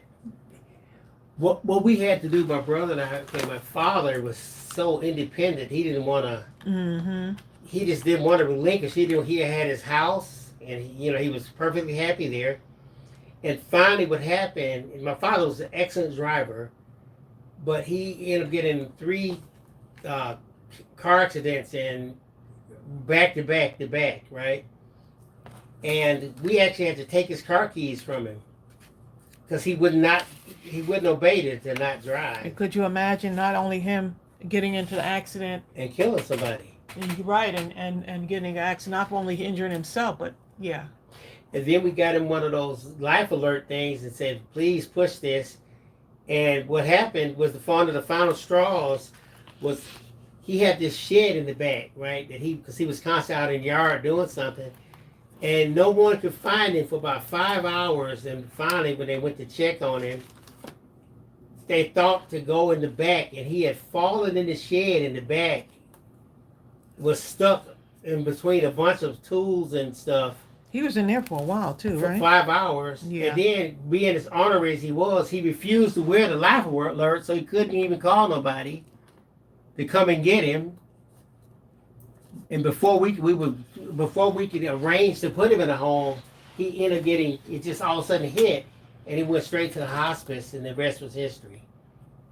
So we kind of bypassed that part about the nursing home. Well, the hospice came in. Yeah, they came in, right? Well, the doctor was like, they were like, it's at the point now. Because y'all were there, so y'all were able to have hospice come in Yeah. while you were at home, but y'all took care of. Yeah, that was a tough one. Yeah. Well, then he went to the hospital first, and then he went to the, yeah. Yeah, my stepdad, he didn't want to do.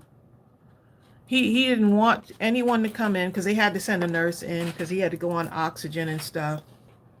And he had congestive heart failure, and he didn't want to. So I was more afraid for my mother's health because she was doing a lot.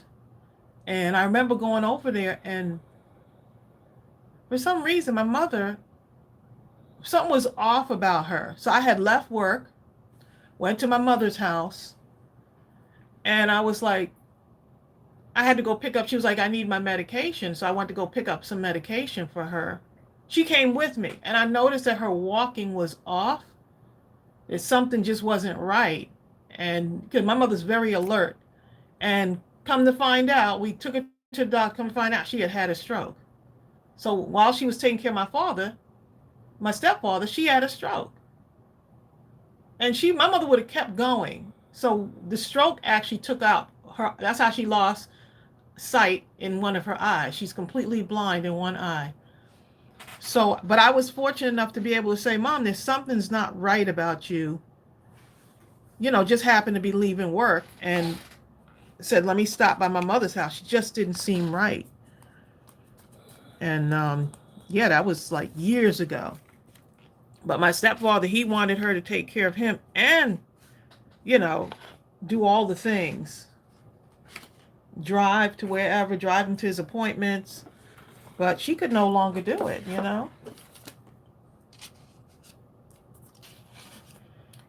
Okay, so, let's see. Because even with his oxygen, I remember he was so ornery. He was like, I don't want to take the oxygen with me. We were going to the store. I was like, let me get them out the house, him and my mom. So I was going to drive them to go get some groceries and stuff. And he was so ornery about not taking that oxygen tank. So I said, take your cane, because he also had some dealings with gout and some balance. And yeah, his balance was off. He had so many little issues going on. And so I said, okay, I said, rather than argue with him, let me go ahead and just, because he was like, I'm not taking my cane. He didn't want his oxygen tank. He didn't want the cane. My mother was also blind in the one eye. So I was taking them to the grocery store to get him out the house, spend some time with them. He ends up getting out the car and almost falls backwards. And guess who he grabs onto? He grabs my mother. He grabs my mother and proceeds to fall backwards. Well, thank goodness I was behind him. I was able to catch both of them. You should see me in front of the grocery store. I got both of them in it's not funny. I can laugh about it now. You had both of them, one in each hand by the collar. Right. So I'm catching both of them. His initial reaction was to grab onto my mother when he started falling. Look, he didn't get out that house. I was like, I'm not going anywhere with you. From that day on, I was like, I'm not going anywhere with you without that oxygen tank and the cane. Exactly. Because the cane is to help with his balance. And you know what? His gout was so severe. We saw him putting his shoes on. We were like, you're putting your shoes on the wrong feet. And come to find out, his feet were so contorted from the gout that it was more comfortable for him to put his shoes on the opposite feet. Bill, leave my step on. No, I'm just explaining. That's how severe the ailments were at this point. Look, you're talking about someone who's a former Marine, okay? He did not want to give up his independence, and we had to understand that, come to terms with that. He did not want to give up his independence. That man fought to keep his independence. Wow. Amy Cave said, my stepfather is my last aging parent, and he still works 40 plus hours a week. You would never guess he was over 60, even by looking at him. Look, Amy, I'm over 60. Me and Bill over 60. We still keep going, okay? She's definitely, you know what? I could say that my mother is amazing. And even when my stepfather passed away, rest his soul, you know, it was tough for her because my mother is a caretaker, but she also needed to take care of herself. She also needed to take care of herself. You know what? Norma Johnson says, Tracy, great save, but that must have been scary. That was scary. Thank goodness I was right in the right position. When I'm out with them, I'm on I would have to be on what's that mode with all the sensors. Okay, get him the cart that goes, what's that thing's called? Oh my God. The carts that go dee, dee. He would drive, you had to watch. You know what? You couldn't just let him be in the cart. He would drive any direction. Just suddenly start backing up. It wouldn't matter if people be behind him. Just, seriously. And he wants to get in a car. Oh my. Right. And then he wanted to get in the car, like Grandpa, please. You need to stay in the car. So I started staying in the car with him. Remember that? You sure did. Bill, me and my mother would go in the store, and Bill would stay in the car. He didn't like that either. He didn't because it meant that he would be separated from my mother. He did not like to be separated from her. Ooh, he loved that woman, didn't he? Yeah. I remember one time your mother went somewhere. She went to Montserrat. She went to her island of Montserrat. By herself, and he was crying. She went for her sister's funeral. He was crying because he missed her so much. We had to watch him, okay? I was like, oh my God. Because he wasn't able to travel like that. So my mother's sister passed away, and she needed to go to the island of Montserrat, which is where my mother was born. It's close to Antigua. It's the sister island of Antigua. And so my mother had to go. And my stepfather, the separation anxiety, my stepfather couldn't go because he couldn't make the trip. It would be too much on him. And boy, for that week or 2 weeks that my mother was gone, ooh, he did not do well. He did not do well. Not at all. But we had to watch him. We needed to watch him just to make sure that he was, okay during that period that she was gone. But yeah, I say that to say that we all have we're at that stage now where, our parents are getting older. Many of you have parents that have passed away in the last couple of years that we've known you, right? Going through stuff, still grieving. Because grief has no time limit. And it just makes you just cherish your parents even more if they're here with you still. It just makes you cherish them even more. Amy Cave. Amy says her grandfather, Tracy, is 64. He's thinking about early retirement, but he also has no idea what he would do if he didn't work, as he's worked consistently since he was 18. I'm going to tell you what he's going to do. Remember, your father was He's like going to that. be even busier when he retires than he was He when he probably- worked. That's happened to my father, huh? He probably will. He Bill's was father doing had a taxes for full-on. everybody. Your father had a full-on garden. The garden was just like, it wasn't just a regular garden. But that was the retirement after the retirement. That part right there, Trace. I'm talking about when he first retired. My father ran the Soil Conservation Service up in mid-Michigan. He had about 60 people under him, right? But once he retired from that, he did several things. He did taxes, and for the taxes, he would train the people doing the taxes and send them out and work with them and stuff like that to help the less privileged. It wasn't all about money for that. Then he was real high up in Habitat for Humanity. He was doing stuff like that. He did something else. And in our little city of Saginaw, I think twice he was Saginawian of the Year from all the stuff he was doing, right? The volunteers and this and that. He was busier when he retired than he was. Mm-hmm. You know what? Speaking of something, Tracy, I was talking to Tracy, and Tracy got to researching. I was telling about my mother and how when I was about the 6th grade or so, how This was yesterday. she got a master's in Michigan State, right? And I was telling her, yeah, she had a 4.0 and this and that. Tracy said, where did she know? Michigan State. Tracy looked her up and found her on the Bill, go get it. roster. It's right downstairs on the processing table. Okay, let me find that. It came right at time because we were talking about this. We were talking about things that hold memories in our hearts, and for Bill to see his mom's name on the graduation roster. You know, I looked it up and they had one that was on this website, and I was like, what? And for him to see his mother's name, you know, I have to show it to y'all. These are the things that we hold, like after parents or loved ones pass away, we want the memory of something of them, their fingerprint on something. And so this right here, let me get my let me get my Sarah pointer on this one. I'm gonna get my Sarah pointer. I gotta get my Sarah pointer out. Okay, so I found this is from where did she go to school, babe? Michigan State University. She went to Michigan State University, for right? her master's. And look right here, y'all. Can you see this? I found the program. Vizia. Look, College of Education, right? Michigan State. Degree, here's her master's degree of arts. Vizia Brewster Phillips. Just to see her name on there. Just to see her name meant so much. This is where you talk about, like when people say, what about like with journaling?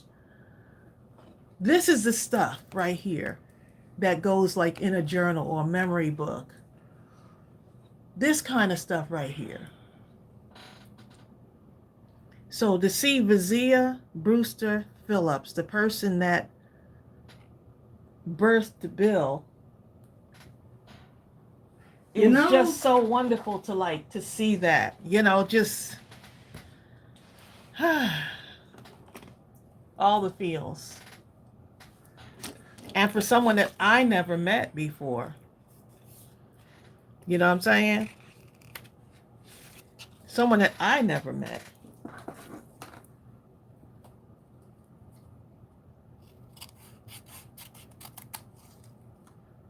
Okay, so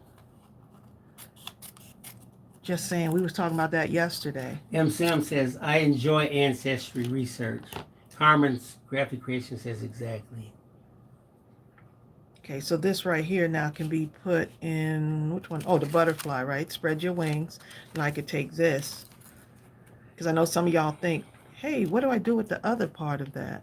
Just put it like right here. Carmen says, Bill, mama made you proud. You know what, Carmen? I can remember that period in my life. When she was going to school, when right? she was going, because she was driving like about 3 times a week. She would drive up about 100 miles from Saginaw up into East Lansing. That's each way now, okay, for classes. And until she finished that particular portion right there. Right. She was a married woman. I remember her Was at the Jeff table born yet? It was just studying. you. He was born. So she was married with 2 kids, working on her degree, right? Working on her master's degree. And I just think that's so telling. Like, this can be a whole story. I remember Mama, when she was working on her master's degree, she'd be sitting on the table in the wee hours of the night studying or whatever, you know? And the fact that you saw that at such a young age, and I was studying with her right across from her. Right. She actually was the example of you, for you, looking at your mom doing this. Yep. So when people say, what, now that would be beautiful in a journal, you know? Yeah. And with a story behind it. I could see a story behind that.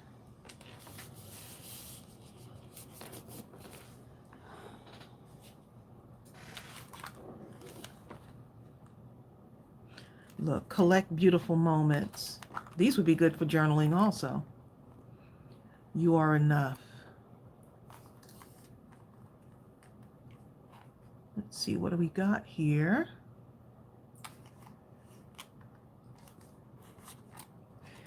I actually hadn't thought about something like that in so long. Right.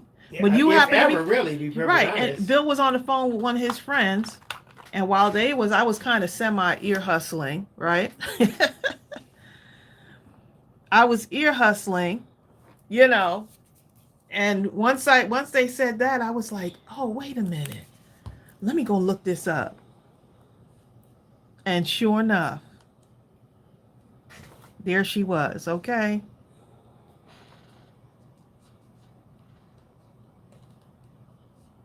Exactly, Carmen. Mom set the example. Art House, so much truth today.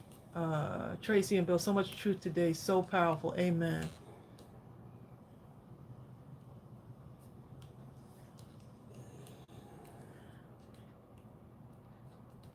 You can write notes down while they're speaking and saying things to you. You know, my mother, she talks. My mother loves to do story. My mother loves storytelling. She's a natural born storyteller. Oh my God, She Tracy's loves mother can tell a story. She Did you hear me? loves to tell stories, okay? And what's really interesting, Tracy's mother can tell the same story. And every time you hear it, and I'm not talking, when I say every time, she may tell that'll be the 20th time you heard this story. She'll tell it from another kind of angle, and you'll feel like it's the first time you ever heard the story. Yep. You're sitting there riveted. That is so true. Oh my God. Her mother's telling stories like when she's 9, how she had to escape across part of the ocean to get away from some people who were trying to enslave her practically.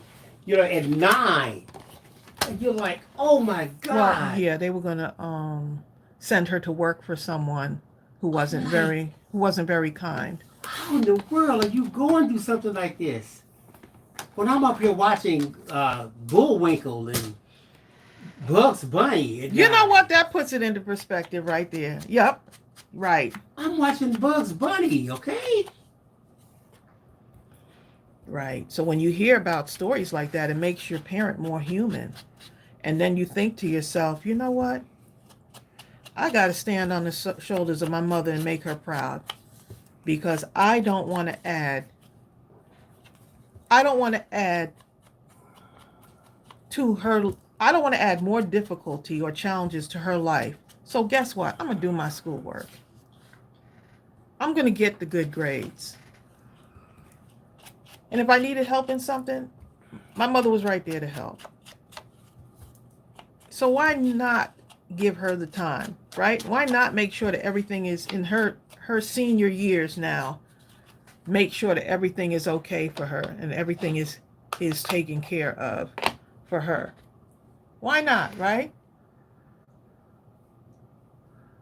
I remember she was telling me a story. It was so powerful. Linda Beale, my mother has written a book. Her book is actually called Ellen.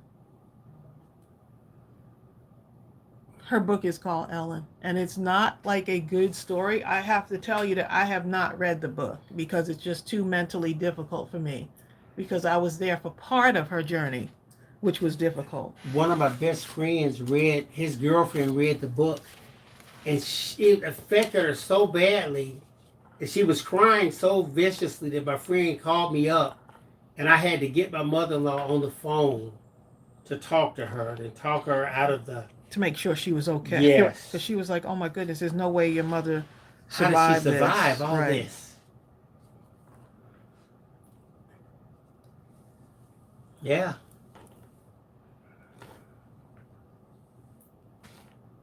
But she made it. If you met my mother, she'll talk about how wonderful her life is right now. She sure will. She'll talk about how wonderful her life is. And she'll talk about how wealthy she was, how wealthy how wealthy she is, because not monetarily, but because she brought us into the world. So she'll tell you that.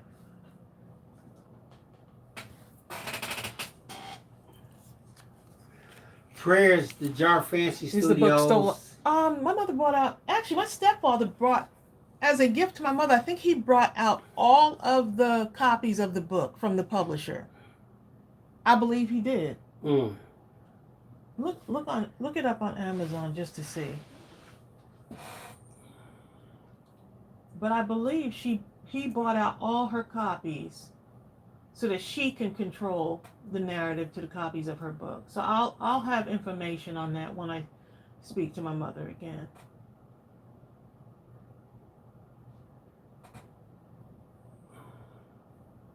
Yeah, I'll once I speak to her, I'll let you know.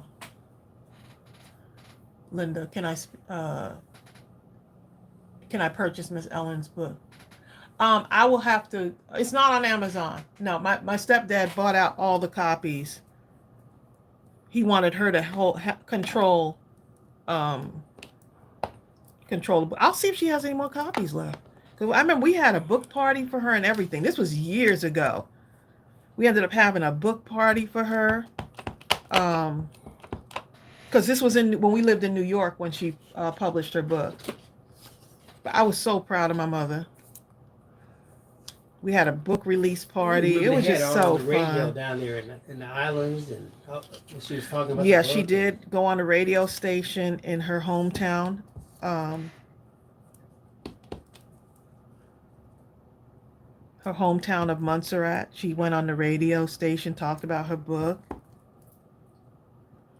She was on the when we came down, we first moved down here to Georgia. My mother somehow got on the radio station. See, my mother's one of those people that does not live in fear. My mother will find an opportunity, and someone called me. It was early in the morning. They're like, Tracy, turn it to the radio station such and such. I turn on the radio to the station, and guess who is on the station? Guess who's on the station talking? Being interviewed. And people were calling in. She was on one of the major radio stations here in Atlanta. And I was like, they were like, Tracy, I think this is your mother on the radio. And I was like, let me go look, because if I know my mother, that wouldn't surprise me at all. It wouldn't surprise you at all. Sure enough, Bill, this is before we met. Sure enough, my mother's on the radio station talking about her book and her journey. She had truck drivers calling in tears. When I tell you, she had I would have to Can you imagine what a series? That would be such a series if they did. You know how they have that. Remember that story we saw, Black Cake or something like that? Yes, I Your can mother's relate. I can relate be to a some. series starting Yes. right from a child right up until now. Look at that pattern, y'all. Look at that. So I'm going to put that across here. I'm going to take the blue.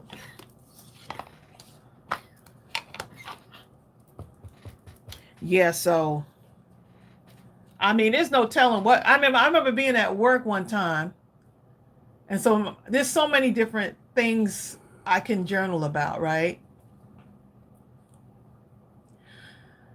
But I remember I just happened to call my mother from work, which was always was normal for me to call my mother. Hey, mom, what you doing? She was like, I'm down here, standing in line.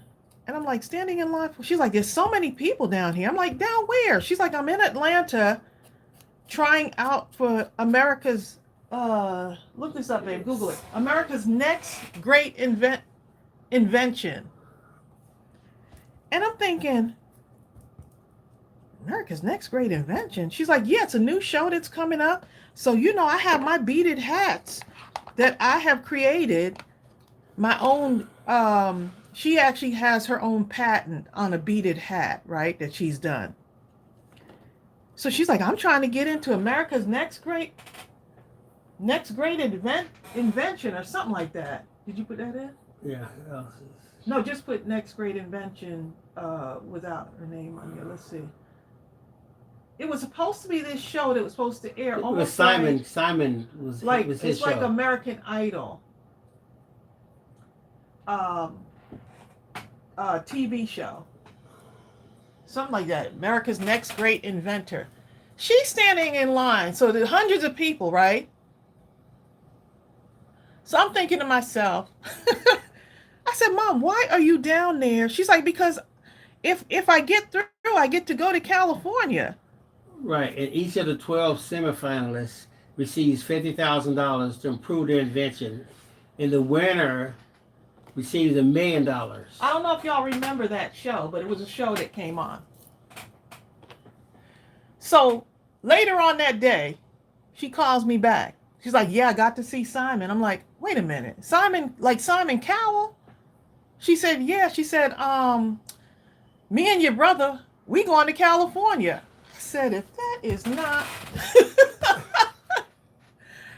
So they flew my mother out to California, right? They flew my mother out to California over her crocheted beaded invention. And I just thought it was amazing.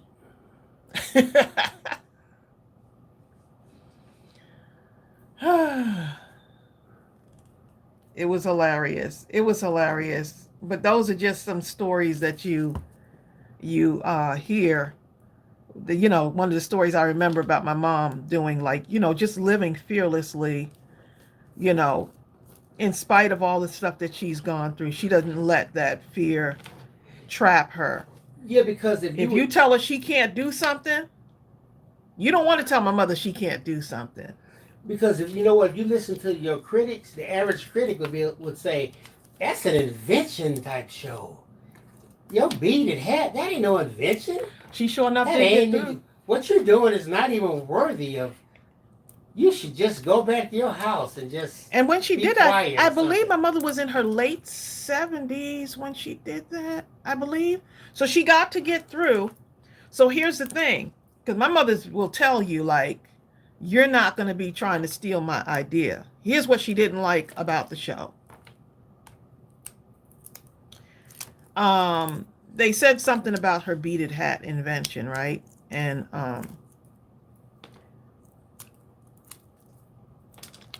for some reason, Simon wanted her, whoever he was, and one of the other judges wanted her to leave it. And to sign it over or something. To leave it with them. You don't want her on the show, but you want her to leave the beaded hat that she created. And I think that was when my mother decided to get her stuff patented, and we helped her to get it patented and stuff, because she was like, oh no, y'all ain't gonna try to steal my idea. But they didn't take her on to the next round, but she got to stay in the Marriott, and she said the pillows were so comfortable. All she talked about was the pillows. Okay.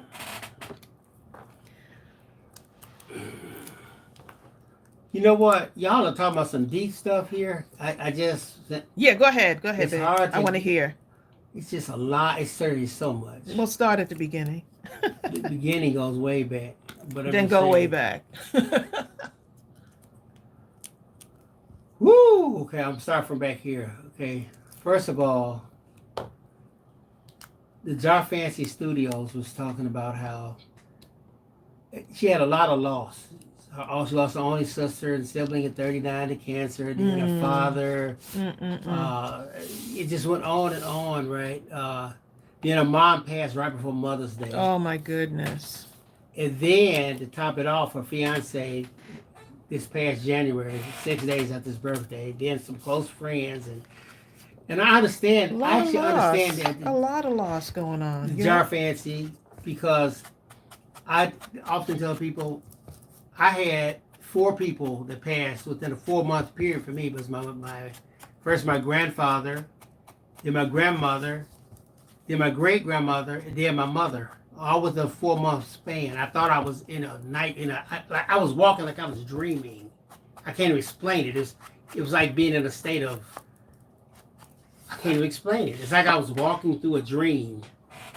You know what I'm saying? I wasn't talking to nobody, nothing.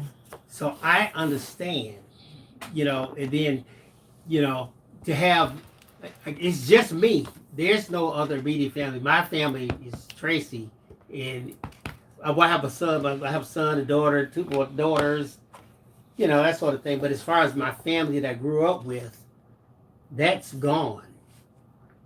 So I feel you. I feel you. But we're just moving up to the next level because there's someone that's always looking up to you now. There's someone that's looking up to you. Right. Just the way you looked up to them. That now you're the one now. Right. And we can preserve the memories through our crafting. I want to make sure that I leave my footprints on this earth. I want that when someone mentions my name, that they say that it brings a smile to their face. Amy K says, where can we get one of these beaded hats? I would have to see if she still has any more. My mother gives so much, Some of y'all have been the recipient when we did that giveaway. Remember, we gave away 3 of her blankets. I'll have to find out. I think she's not creating them anymore because it takes a certain amount. My stepdad, that was his job. He would string the beads for her, and then she would incorporate them into her crocheting. And when I tell you those beaded hats are gorgeous, they are gorgeous.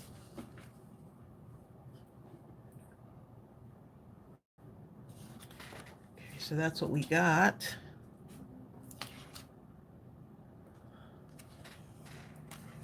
Yeah, Jar Fancy. I understand. Because the biggest thought I had, and I think you can understand, I remember thinking to myself, do you mean to tell me I'm going to have to, for the rest of my life, walk on this earth without them, right? Without, you understand what I'm saying? And the thought of, out of all the things life offered, all the people, all the things, all the unlimited possibilities, with all that, still, are you telling me that I'm going to have to walk without? That was the overpowering, at all times, 24/7 thought that just enveloped me completely from all angles. For so long, I don't even know when it dropped off. At some point, it did. It was drop a tough off. time. It was a tough time. It was rough. Yeah. Yeah. So. And for especially with your brother, he had such a large personality. Yeah. I mean, you could actually journal about him all day long. His personality, what was he like? This was Bill's younger brother. He cuss you out in a minute, okay? But then he go and do like the most wonderful thing for you. Just when you're ready to hate him beyond. Oh This my is it, goodness. I hate you. You did a most wonderful. Then he would do something. I love you again. Oh my goodness.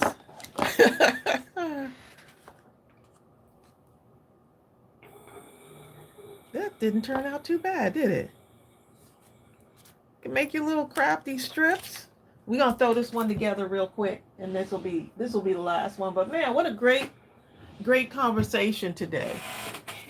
Amy Cave, when you say it, Amy was talking about how one of her best friends' husbands passed away from a heart attack in June. I heard so much from her, even after experiencing the heartbreak of loss. I don't know what to say. Amy, there's nothing you can say. The only thing you can do is just be there. Yep. Be wherever she needs you to be. Yep. That's it. Don't even waste your time talking about, I see people say, well, they're in a better place.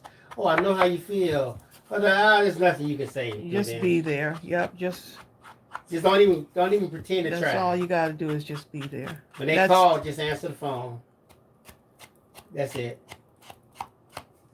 And just listen.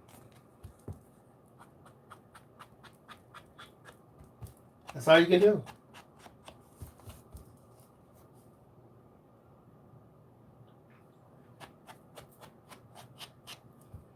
I know we went over the 2 hours. We went over the 2 hours just a little bit.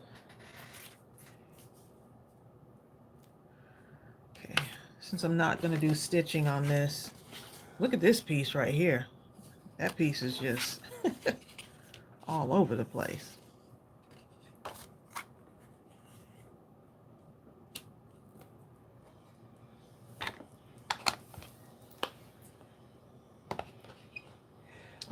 I remember when blue border, maybe a blue border around this.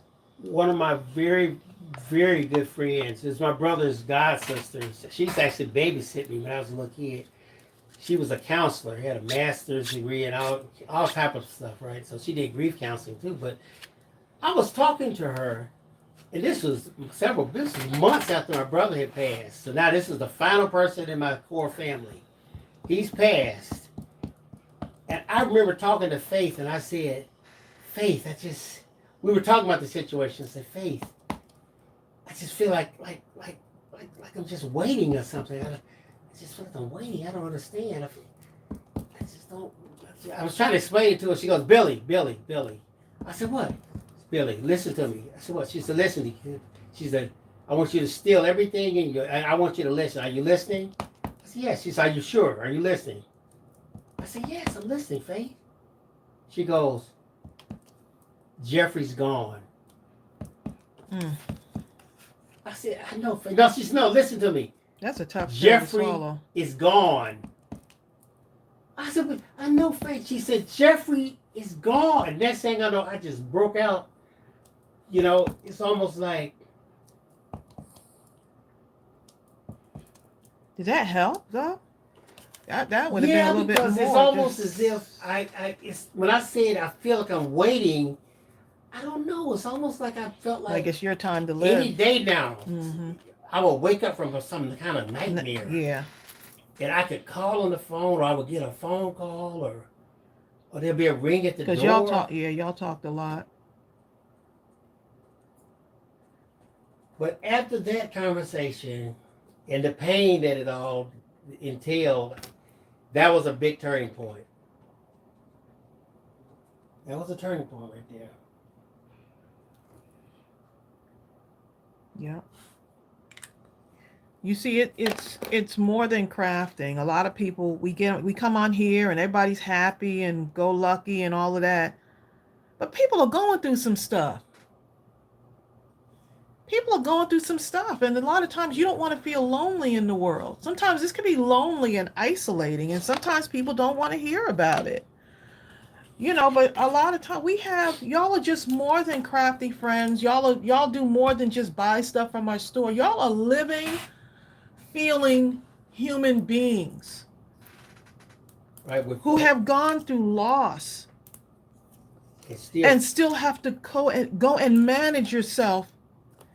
Still still have to survive And in the world. and still manage to reach out and help somebody else. Still manage to make something from your heart For us, you're more and, than just, and oh, send it I out buy to stuff from someone. Tracy and Bill's store. You're more than that to us.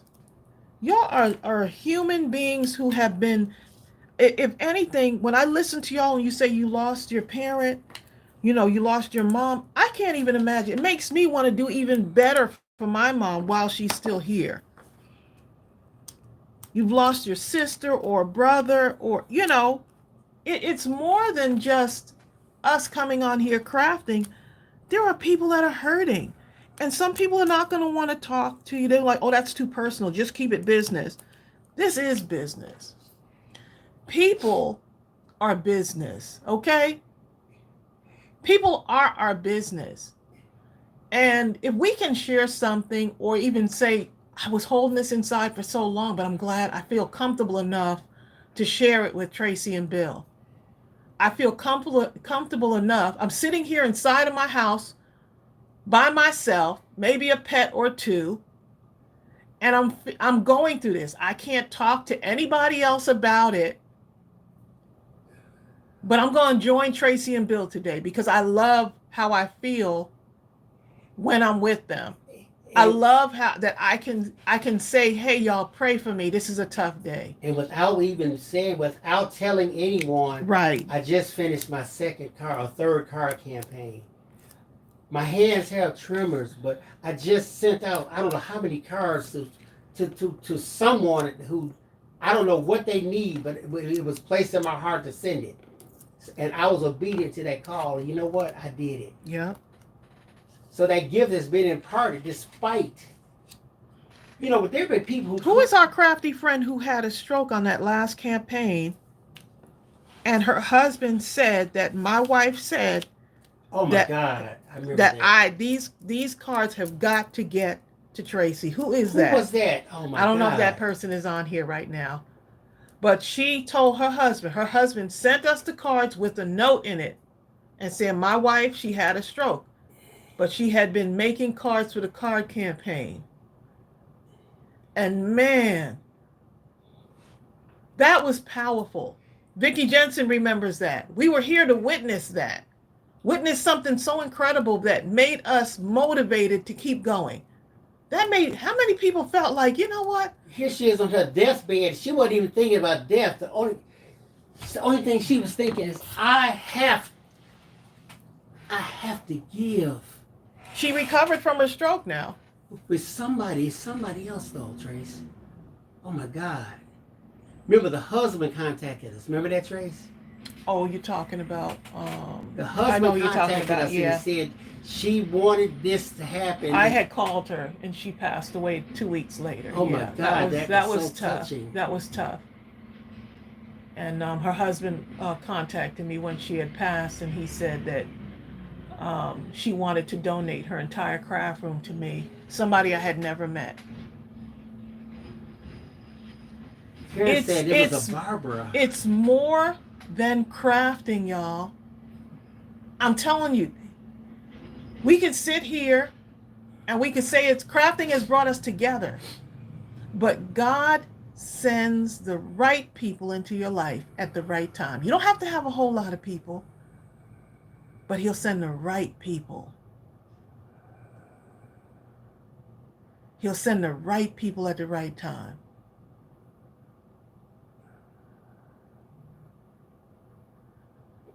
And sometimes what we do is we live in these dark places all by ourselves, never sharing our story, but your testimony is what will help someone else to get through.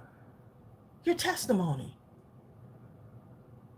It's going to help somebody else to be able to go on for another day. I just got to get through this day right now. I am hurting. Who's out there hurting right now? And they're saying, I just have to get through this next day. Like, I have to keep going because Tracy's mom kept going. If my mom had not kept going and had a winning spirit about her, I may have not. I may have given up and couldn't go any further. But my mother didn't have a spirit of giving up. She kept going. She always would say to me, don't you dare let anyone tell you what you can't do. Don't you dare put limits on yourself. Oh man, that's like Tracy was telling me the story about this one sprinter, Ben Benerick, how do you say it? It was so powerful. You know what I'm talking about, Trace? When everyone had left him, and he had a mother, someone who adopted He's him. actually going to the Olympics. Oh yeah, this man here, he could actually You're win talking it. about, what's his name, Ben Derrick? Yes, Yeah, he could win it. Bednarik. He's going to the Olympics. I didn't realize that he had been in foster care in his younger years and had some issues with his legs. And look at him. He's like now a world-renowned sprinter, you know? He's knocking on the door. He's definitely, right now he's number 2, but he's knocking on the door number 1. This is really interesting.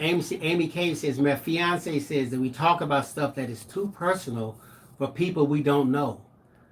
I told him, I know these people, but you know what? You can tell them, but I don't want to sound like religious because I think there's a spiritual component or whatever, but God knows these people. There are things that you all say on here that 10 years from now, someone is going to be going through something. They're going to feel like they're at the end of their rope. They don't know how they're going to make it through the next moment, let alone the next hour or day. And somehow, some way, they're going to come across your statement, your comment in these lives or somewhere, or maybe not even these lives, maybe they got a card that you said and they pick it up. Right. Whatever it may be. It may seem like it's too personal to the average person, but the thing you say is going to take them out of the depth of their darkness, right, and bring them into a light that's going to actually transform them. Yeah, if you know that someone's going through something and you say, you know what, I'm going to send that person a card. Don't wait on it. If that thought comes to you, send that person a card. Don't wait. Go ahead and send it because you were given this gift for a reason. Go send that card. I'm telling you, man. It's just amazing. You all have said some things in here in these chats, and I've gotten emails. Oh and my later goodness! I have gone back and read those. We got some emails this weekend that were powerful. Okay, we got some powerful emails this weekend. We got and I can't even. Oh my God! I can remember. There's just so many. Sometimes I'm sorry if I don't respond back, but I do send a prayer to y'all. And they'll tell us how some of these live streams have changed their lives or allowed them to hold on for another day. Norma Johnson said, Tracy, you are your mother's daughter. You are a lot like her. Thank you, Norma. I appreciate that. Oftentimes it's too many to respond to because we get an awful lot, but we got one. I'm not going to go into detail, but we got one the other day from Claytana. It was so powerful, I actually had tears in my eyes. And thank you for that powerful word, Claytana. Thank you so much. Even just the words of appreciation, where y'all write us behind the scenes and you say something that was said on the live, or that you said touched my heart, and they'll go into the reason why it touched their heart and what they're going through. And they still give. They still don't allow a tough, challenging life to take away your spirit of giving or being a light. And when I say give, not monetarily, but through your words, through your testimony. Don't allow that to take away your gift. And you may say, what gift? There's a gift right now that you're using that you don't even think of as a gift because it comes so naturally to you. Right. It's natural to you. So you don't see it as a gift. Bill's voice is a gift. But for him, it's just natural. Thank you, babe. Karen Hankston says, a good friend said to her when her mom passed, said to Karen, I took care of her to her last breath. That's how I was there with my mother and my father on their last breath, especially my mother, when she passed, I was aware of her last breath. My father, I was there even when I watched him. And I'm there watching, right? We're watching around the clock, me and my brother. And the caretaker came in, right? And we went out for a second. We came back. And she says, well, when's the last time you checked him? We said, right as you came in the door. We went out for a second. Then she looked at us and she just shook her head. And I was like, what you talking about? You know what I'm saying? And she was like, he's gone.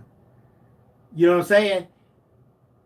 So we were there to the last, and I didn't, to the point where I didn't even know the last breath had taken place. So I understand. Yeah, we have to tell our story. Yeah. And so if we can share something that went on in our lives, it's going to help you to get through. See, people don't realize that we're here to serve others. And when we get caught up in our own selfishness, we can't help others because we're trying to keep everything to ourselves. But the blessings come in the sharing. I can never give too much. I can never, as long as I wake up another day, that's an opportunity for me to give. So I can never give too much.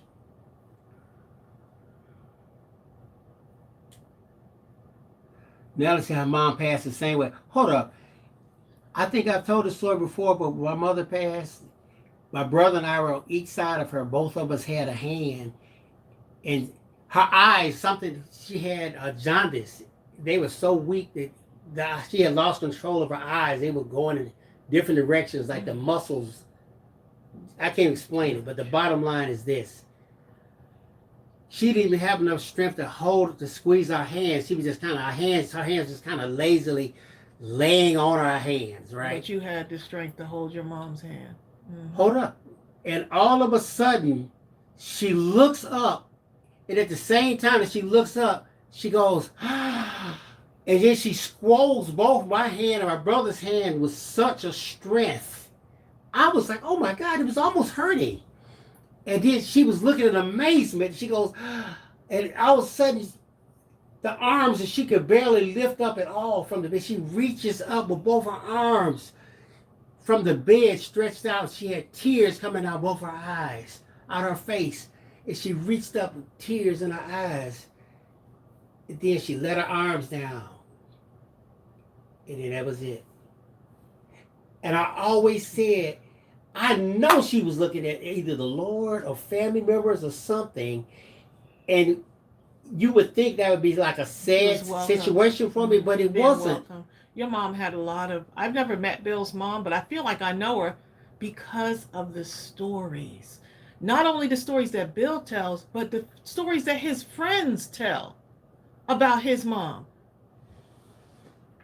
The stories that his friends tell about his mom. This, for me, is the power of journaling. When people say, I don't know what the purpose of a journal is for, you got to leave your fingerprint.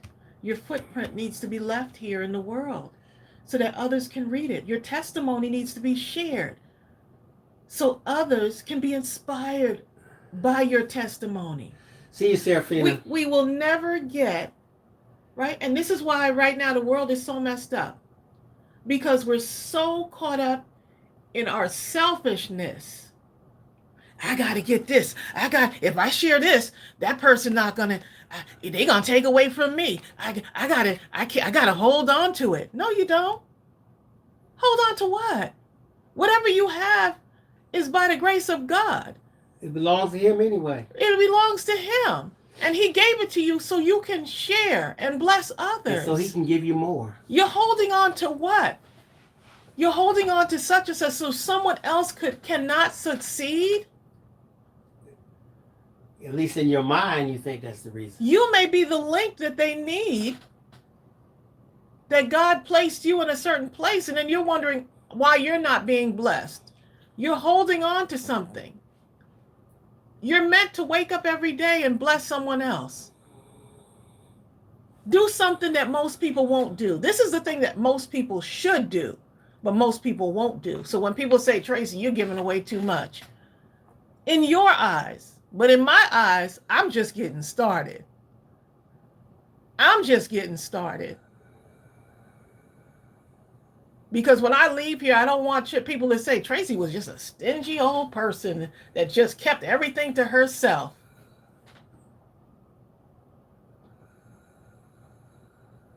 Oh, look who just came in the room. I need created to bless.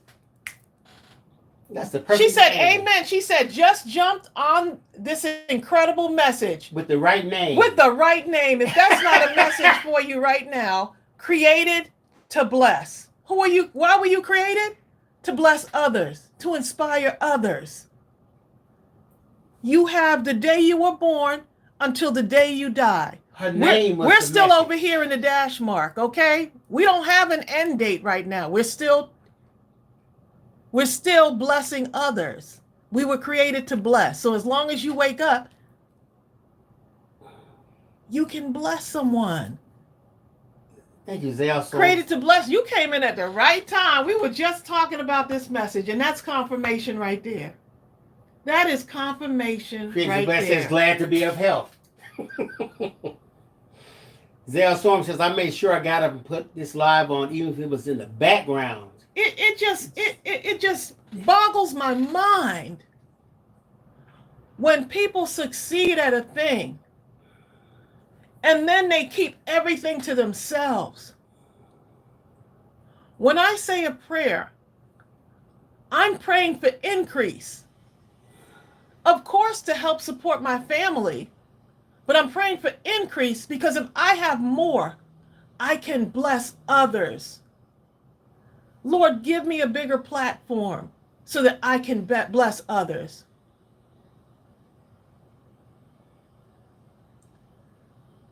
Give me a story so incredible to share so that I can tell my story to someone else.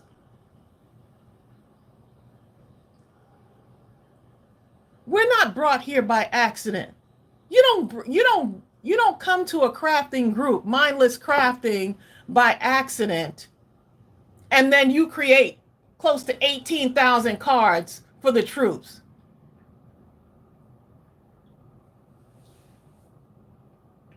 You don't share your testimony and have someone homeless hear your voice and help them to find their way home. That's just not by accident. This is the way it's supposed to be. Right? This is the way it's supposed to be. I can't say it enough. We hold on to certain things so much. I got to keep this. I got to keep all my craft supplies. Someone asked me, Tracy, when you give away all your craft supplies, you're not going to have anything left. You're like, are you kidding? Are you kidding me? Tracy, you sent me a big box of stuff. It wasn't my birthday.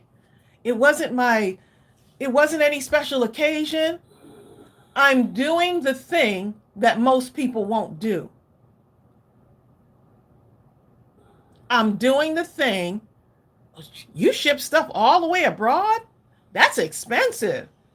I'm doing the thing that most people won't do.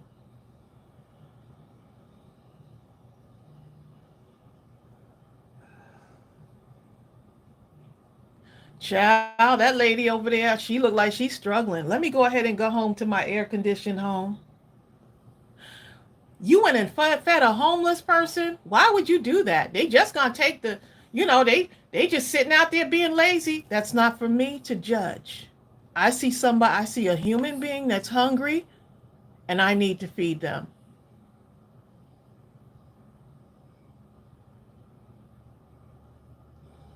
That's what I see. I see someone who doesn't have a meal. They don't know where their next meal is coming from.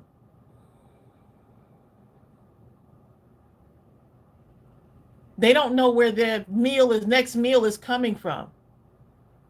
God has blessed me where I know where my next meal is coming from. And that person is sitting on the side of the road praying like, Lord, I'm hungry. And you may be the person that the Lord sends to help them. Well, all I have is an apple. Well, I don't have one. I remember this Bill was said, man, look at that man. He's walking in the heat and he has no shoes. I didn't see the man, but Bill saw him. And I said to Bill, why don't you give him your shoes? You have more shoes at home. Give him your shoes. But the traffic, I came up with all kind of reasons. And the traffic is going too thick. I've already passed by, but it's too hard to turn around. All kind of stuff. And I think eventually I said, let me try to turn around. And I tried to turn around, but by the time I went back, I couldn't find him. You know what I'm saying? And that bothered me after that. And later on, I was out in front of a store. This is months later. And there was a guy out there that he was in the same situation almost. And he was hungry. Mm-hmm. And I just said, let's go in this place right here. We were standing right outside of a food place.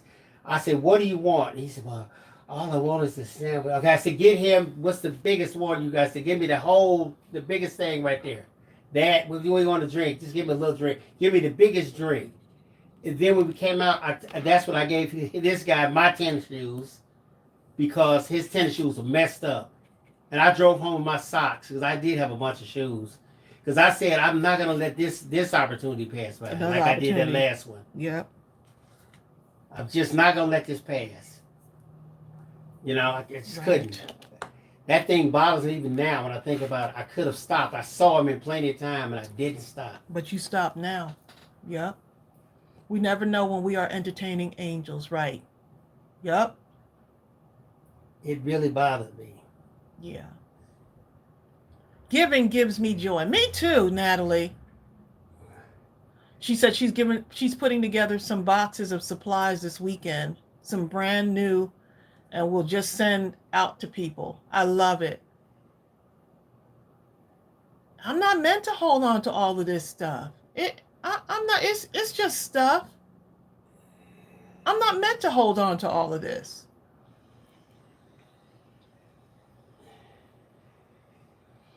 Vicky, if I'm hurting or feeling a certain way, for some reason that giving spirit just kicks in and takes me right out of that funk that I'm going through. Right. Yep. I'm so glad you said that, Vicky, because when I was going through everything I was going through, the one thing that helped me the most is when I stopped thinking about myself so much and started thinking about others. You know? Yep. It's like that was the secret, almost. Our stuff. Yep.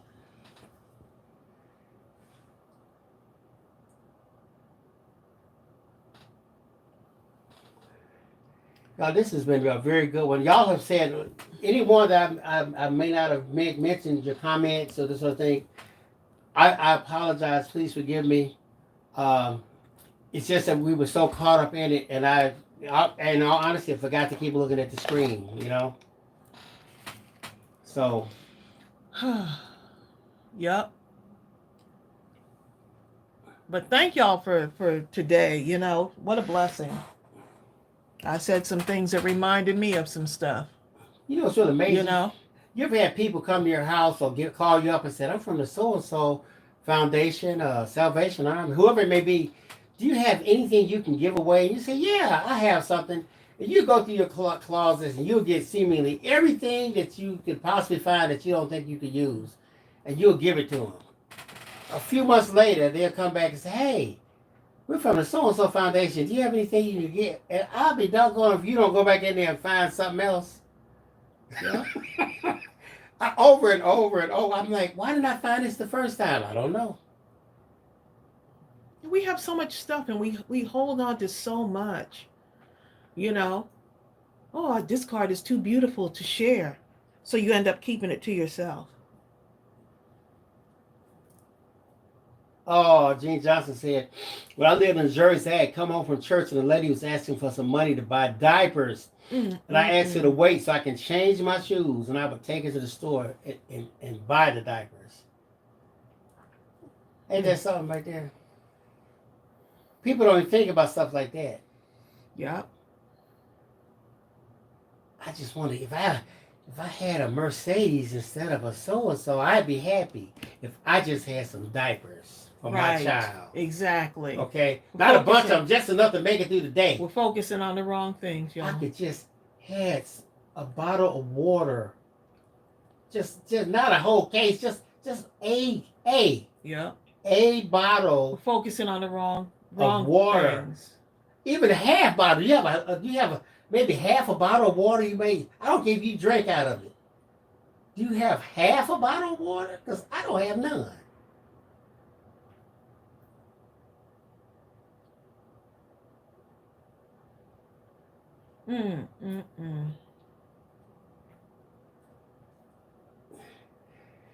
Anyway. Yep. People call M. Sims. She said, recently I was at a grocery store and a mother and child were begging. I could hear the father saying, I was hungry and you fed me. So I obeyed him. Exactly. People call me crazy if they see me do it. Let them talk. Exactly. Child, if it was me, I wouldn't help them. Girl, you can't be helping them people. Who's them people? God's people? Oh, okay. Thanks for the memo. I remember Tracy. We were in the store one time, and Tracy, right behind Tracy, were these younger kids, and they had like one small bag of potato chips, and they were counting their coins. Like, I could hear them because I'm one of those people who listen and observe, and I was paying for my groceries, and I could hear the teenagers behind me talking about, okay, I don't have enough money for the chips, but you get the I could hear them muttering. I was ear hustling, y'all. So look, every one of y'all get some. I was ear hustling. I said, all y'all go get a drink and a soda. It was like 4 of them. Go get your drink and your soda. And your chips. They looked at me like, go get it right now. There was this look. So you're talking about someone who's of the older generation, and you have teenagers, right? So we intersected somehow. And so I remember the cashier said to me, like, man, that was a really nice thing to do. I said, I'm doing the thing that I'm supposed to do. They were trying to figure out what, between the 3 of them, what drink. They were going to share a drink, so I was like, no, just go get your drink. They were divvying up the little get coins a drink and and stuff. get something else, chips or something.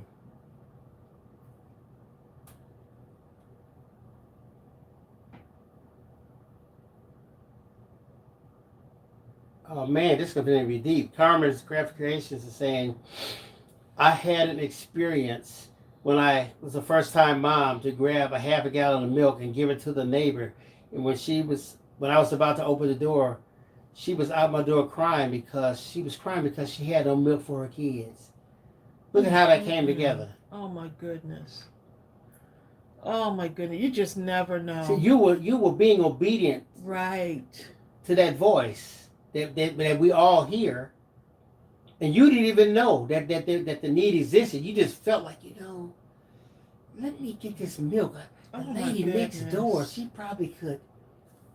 That's like during the pandemic. We felt so helpless, and so we went to go get groceries, right? But our neighbor was she still living there? Yes. I think she was. She was elderly. I know she had fallen down the stairs. So we brought an extra pack of one of those large toilet paper. About 18 rolls. And left them at her front door just because, I know the things I cannot do during the pandemic, but what can I do? What can I do? I have extra craft supplies. Who can I send them to?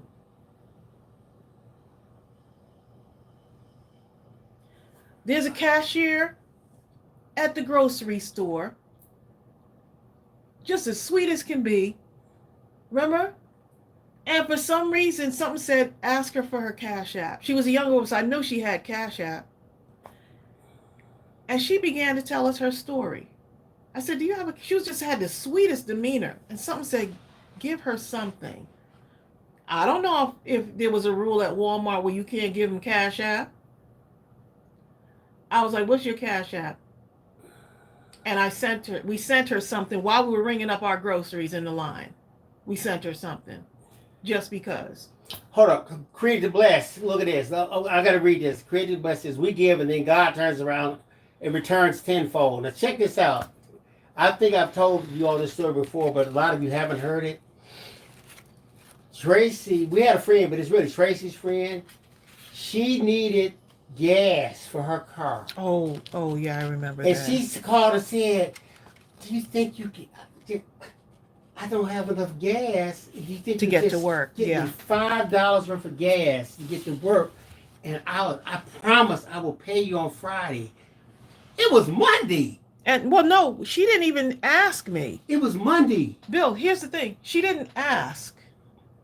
She said, child, I'm just waiting for that paycheck to hit on Friday so I could, like get that gas. I was like, girl, I can relate. But I knew I had something in my, I could fill up her tank. I remember I could do that. She said something about $5, right? And I told her, meet me at the gas station, right? She did say $5. She said $5. That's what she said. She sure did. And she felt comfortable enough asking us. And I distinctly remember it was Monday. She didn't get paid to Friday. I said, meet me at the gas station. When I tell you this woman is one of the most giving people. When I tell you she just has such a way with kids and service and like just the whole bit. She's just a whole all-around package. But to know that she was struggling so much broke my heart. Right. So I met her at the gas station and I started putting the gas. I put $50 in her tank. I feel that she kept saying, no, that's enough. No. She sure did. That's enough. No, that's enough. No. So got it filled up at 50.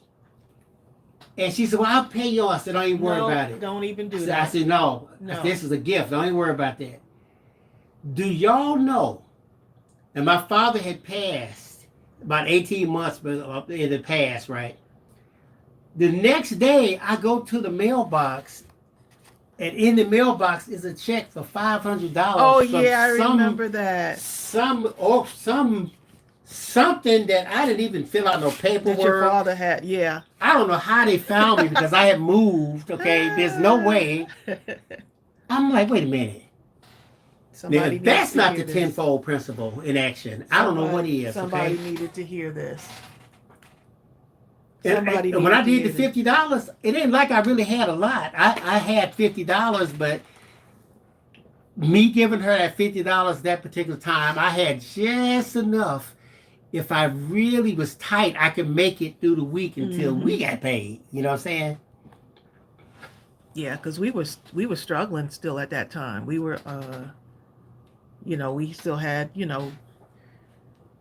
got behind on bills, and we had and that 500. Ariel was still right going through her stuff with her health issues, and so just when you think that you don't have enough, you have just the right amount. You have enough to give to someone else. And it may not be monetary, but it could be something else. But you have to be obedient. That's where the faith kicks in. Man, I don't like the way my bank account is set up. It's Kevin Hart. God's about to set up your account even more. I don't have much.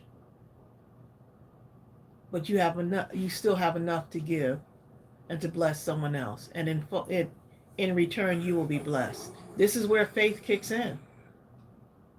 This is where faith kicks in.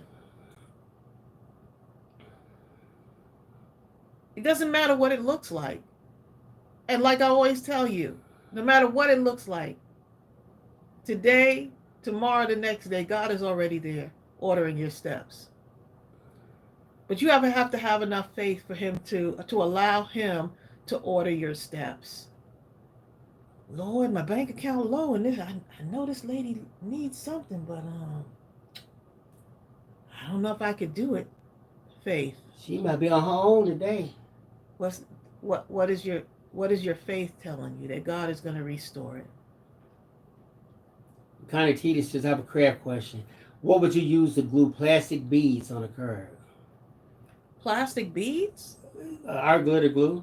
Wait a minute. Wait. Are the beads flat back?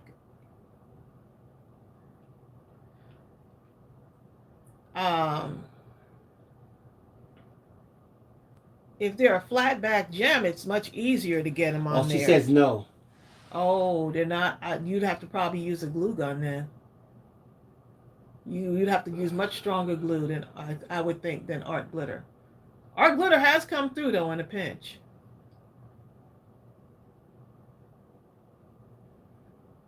Okay. Have you tried art glitter glue though?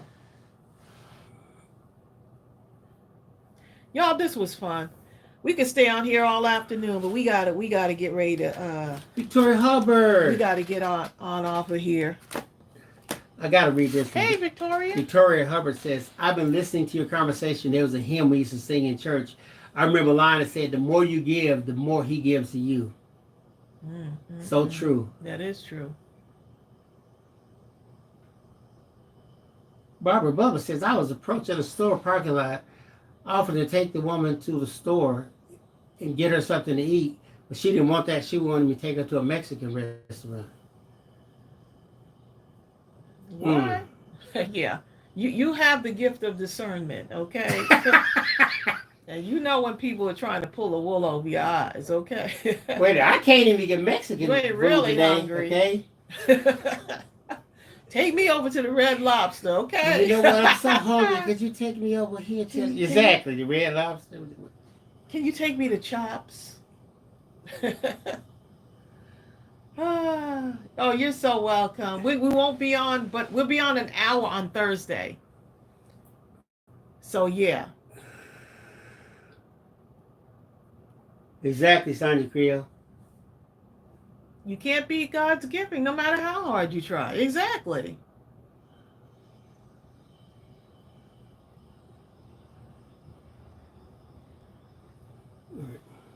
All right, y'all, we're going to go ahead and head on off of here. I hope y'all were inspired by not only these cards, but just by our chit chat and by one another. I feel so filled up right now because of all of the testimonies that y'all have been sharing. Continue to be giving. Continue to walk in the light. Okay? Be the light that the world needs right now so that people can see. People need to see people like you. They need to see that there are still people who have a good heart in this world. People need that. And in one of my last comments, Amy Cave, I know your fiance was saying that a lot of things we say is kind of personal, et cetera, but understand, you're actually helping to break yokes. Yep. You're helping to... There are people that have been ensnared and felt enchained to the point where they don't see how they can make it through until one of you, and I know you've left some comments on me, Amy Cave, that when someone came behind and they read that, something in them, they could feel those chains just loosening just a little bit more. A little bit more. Some of them felt chains dropping off. And it never would have happened if you hadn't shared. So for those of you that have been transparent, thank you so much. We appreciate it. It takes a lot to be able to share your story. It takes a lot. And it's not a lot for me to share my story, only because, we've been an open book for a while, right? A lot of people have, so. Being on YouTube, though, and being just out there in the open, people have opinions about things, but I'm not focused on what you might think is right for me to do in my life. That's between me and God. And so you have to make sure that you're not allowing people to limit you. People will watch you and be happy that you failed. Even if you put your real name out there, they don't know who you are. You can put Scooby-Doo. They don't care. When a person reads that comment, that thing that's actually releasing them from years and years of bondage, they don't care if your name is Scooby-Doo, okay? Ooh, Scooby-Doo. I was doing so bad. And I was on YouTube and Scooby-Doo said... Where are you? No, they didn't say that. They might have said that. Where are you? You've been invisible for years, hiding. I've been hiding because I don't want to be seen. Because I'm afraid if somebody see me, they're going to know that I'm not enough. So let me hide. Yeah. No. Scooby-Doo You're said, more than enough. Yep. where are you? And I heard her. I heard Scooby-Doo. We got some work to do And now. I told Scooby-Doo, here I am. And ever since. All right. Bill about to turn Scooby-Doo into a sermon, y'all.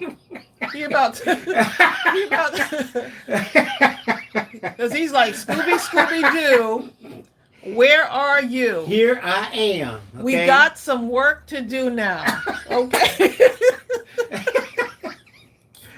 And with that note, we're gonna get off of here. Y'all take care and have a blessed. Don Connor probably said, Dempsey.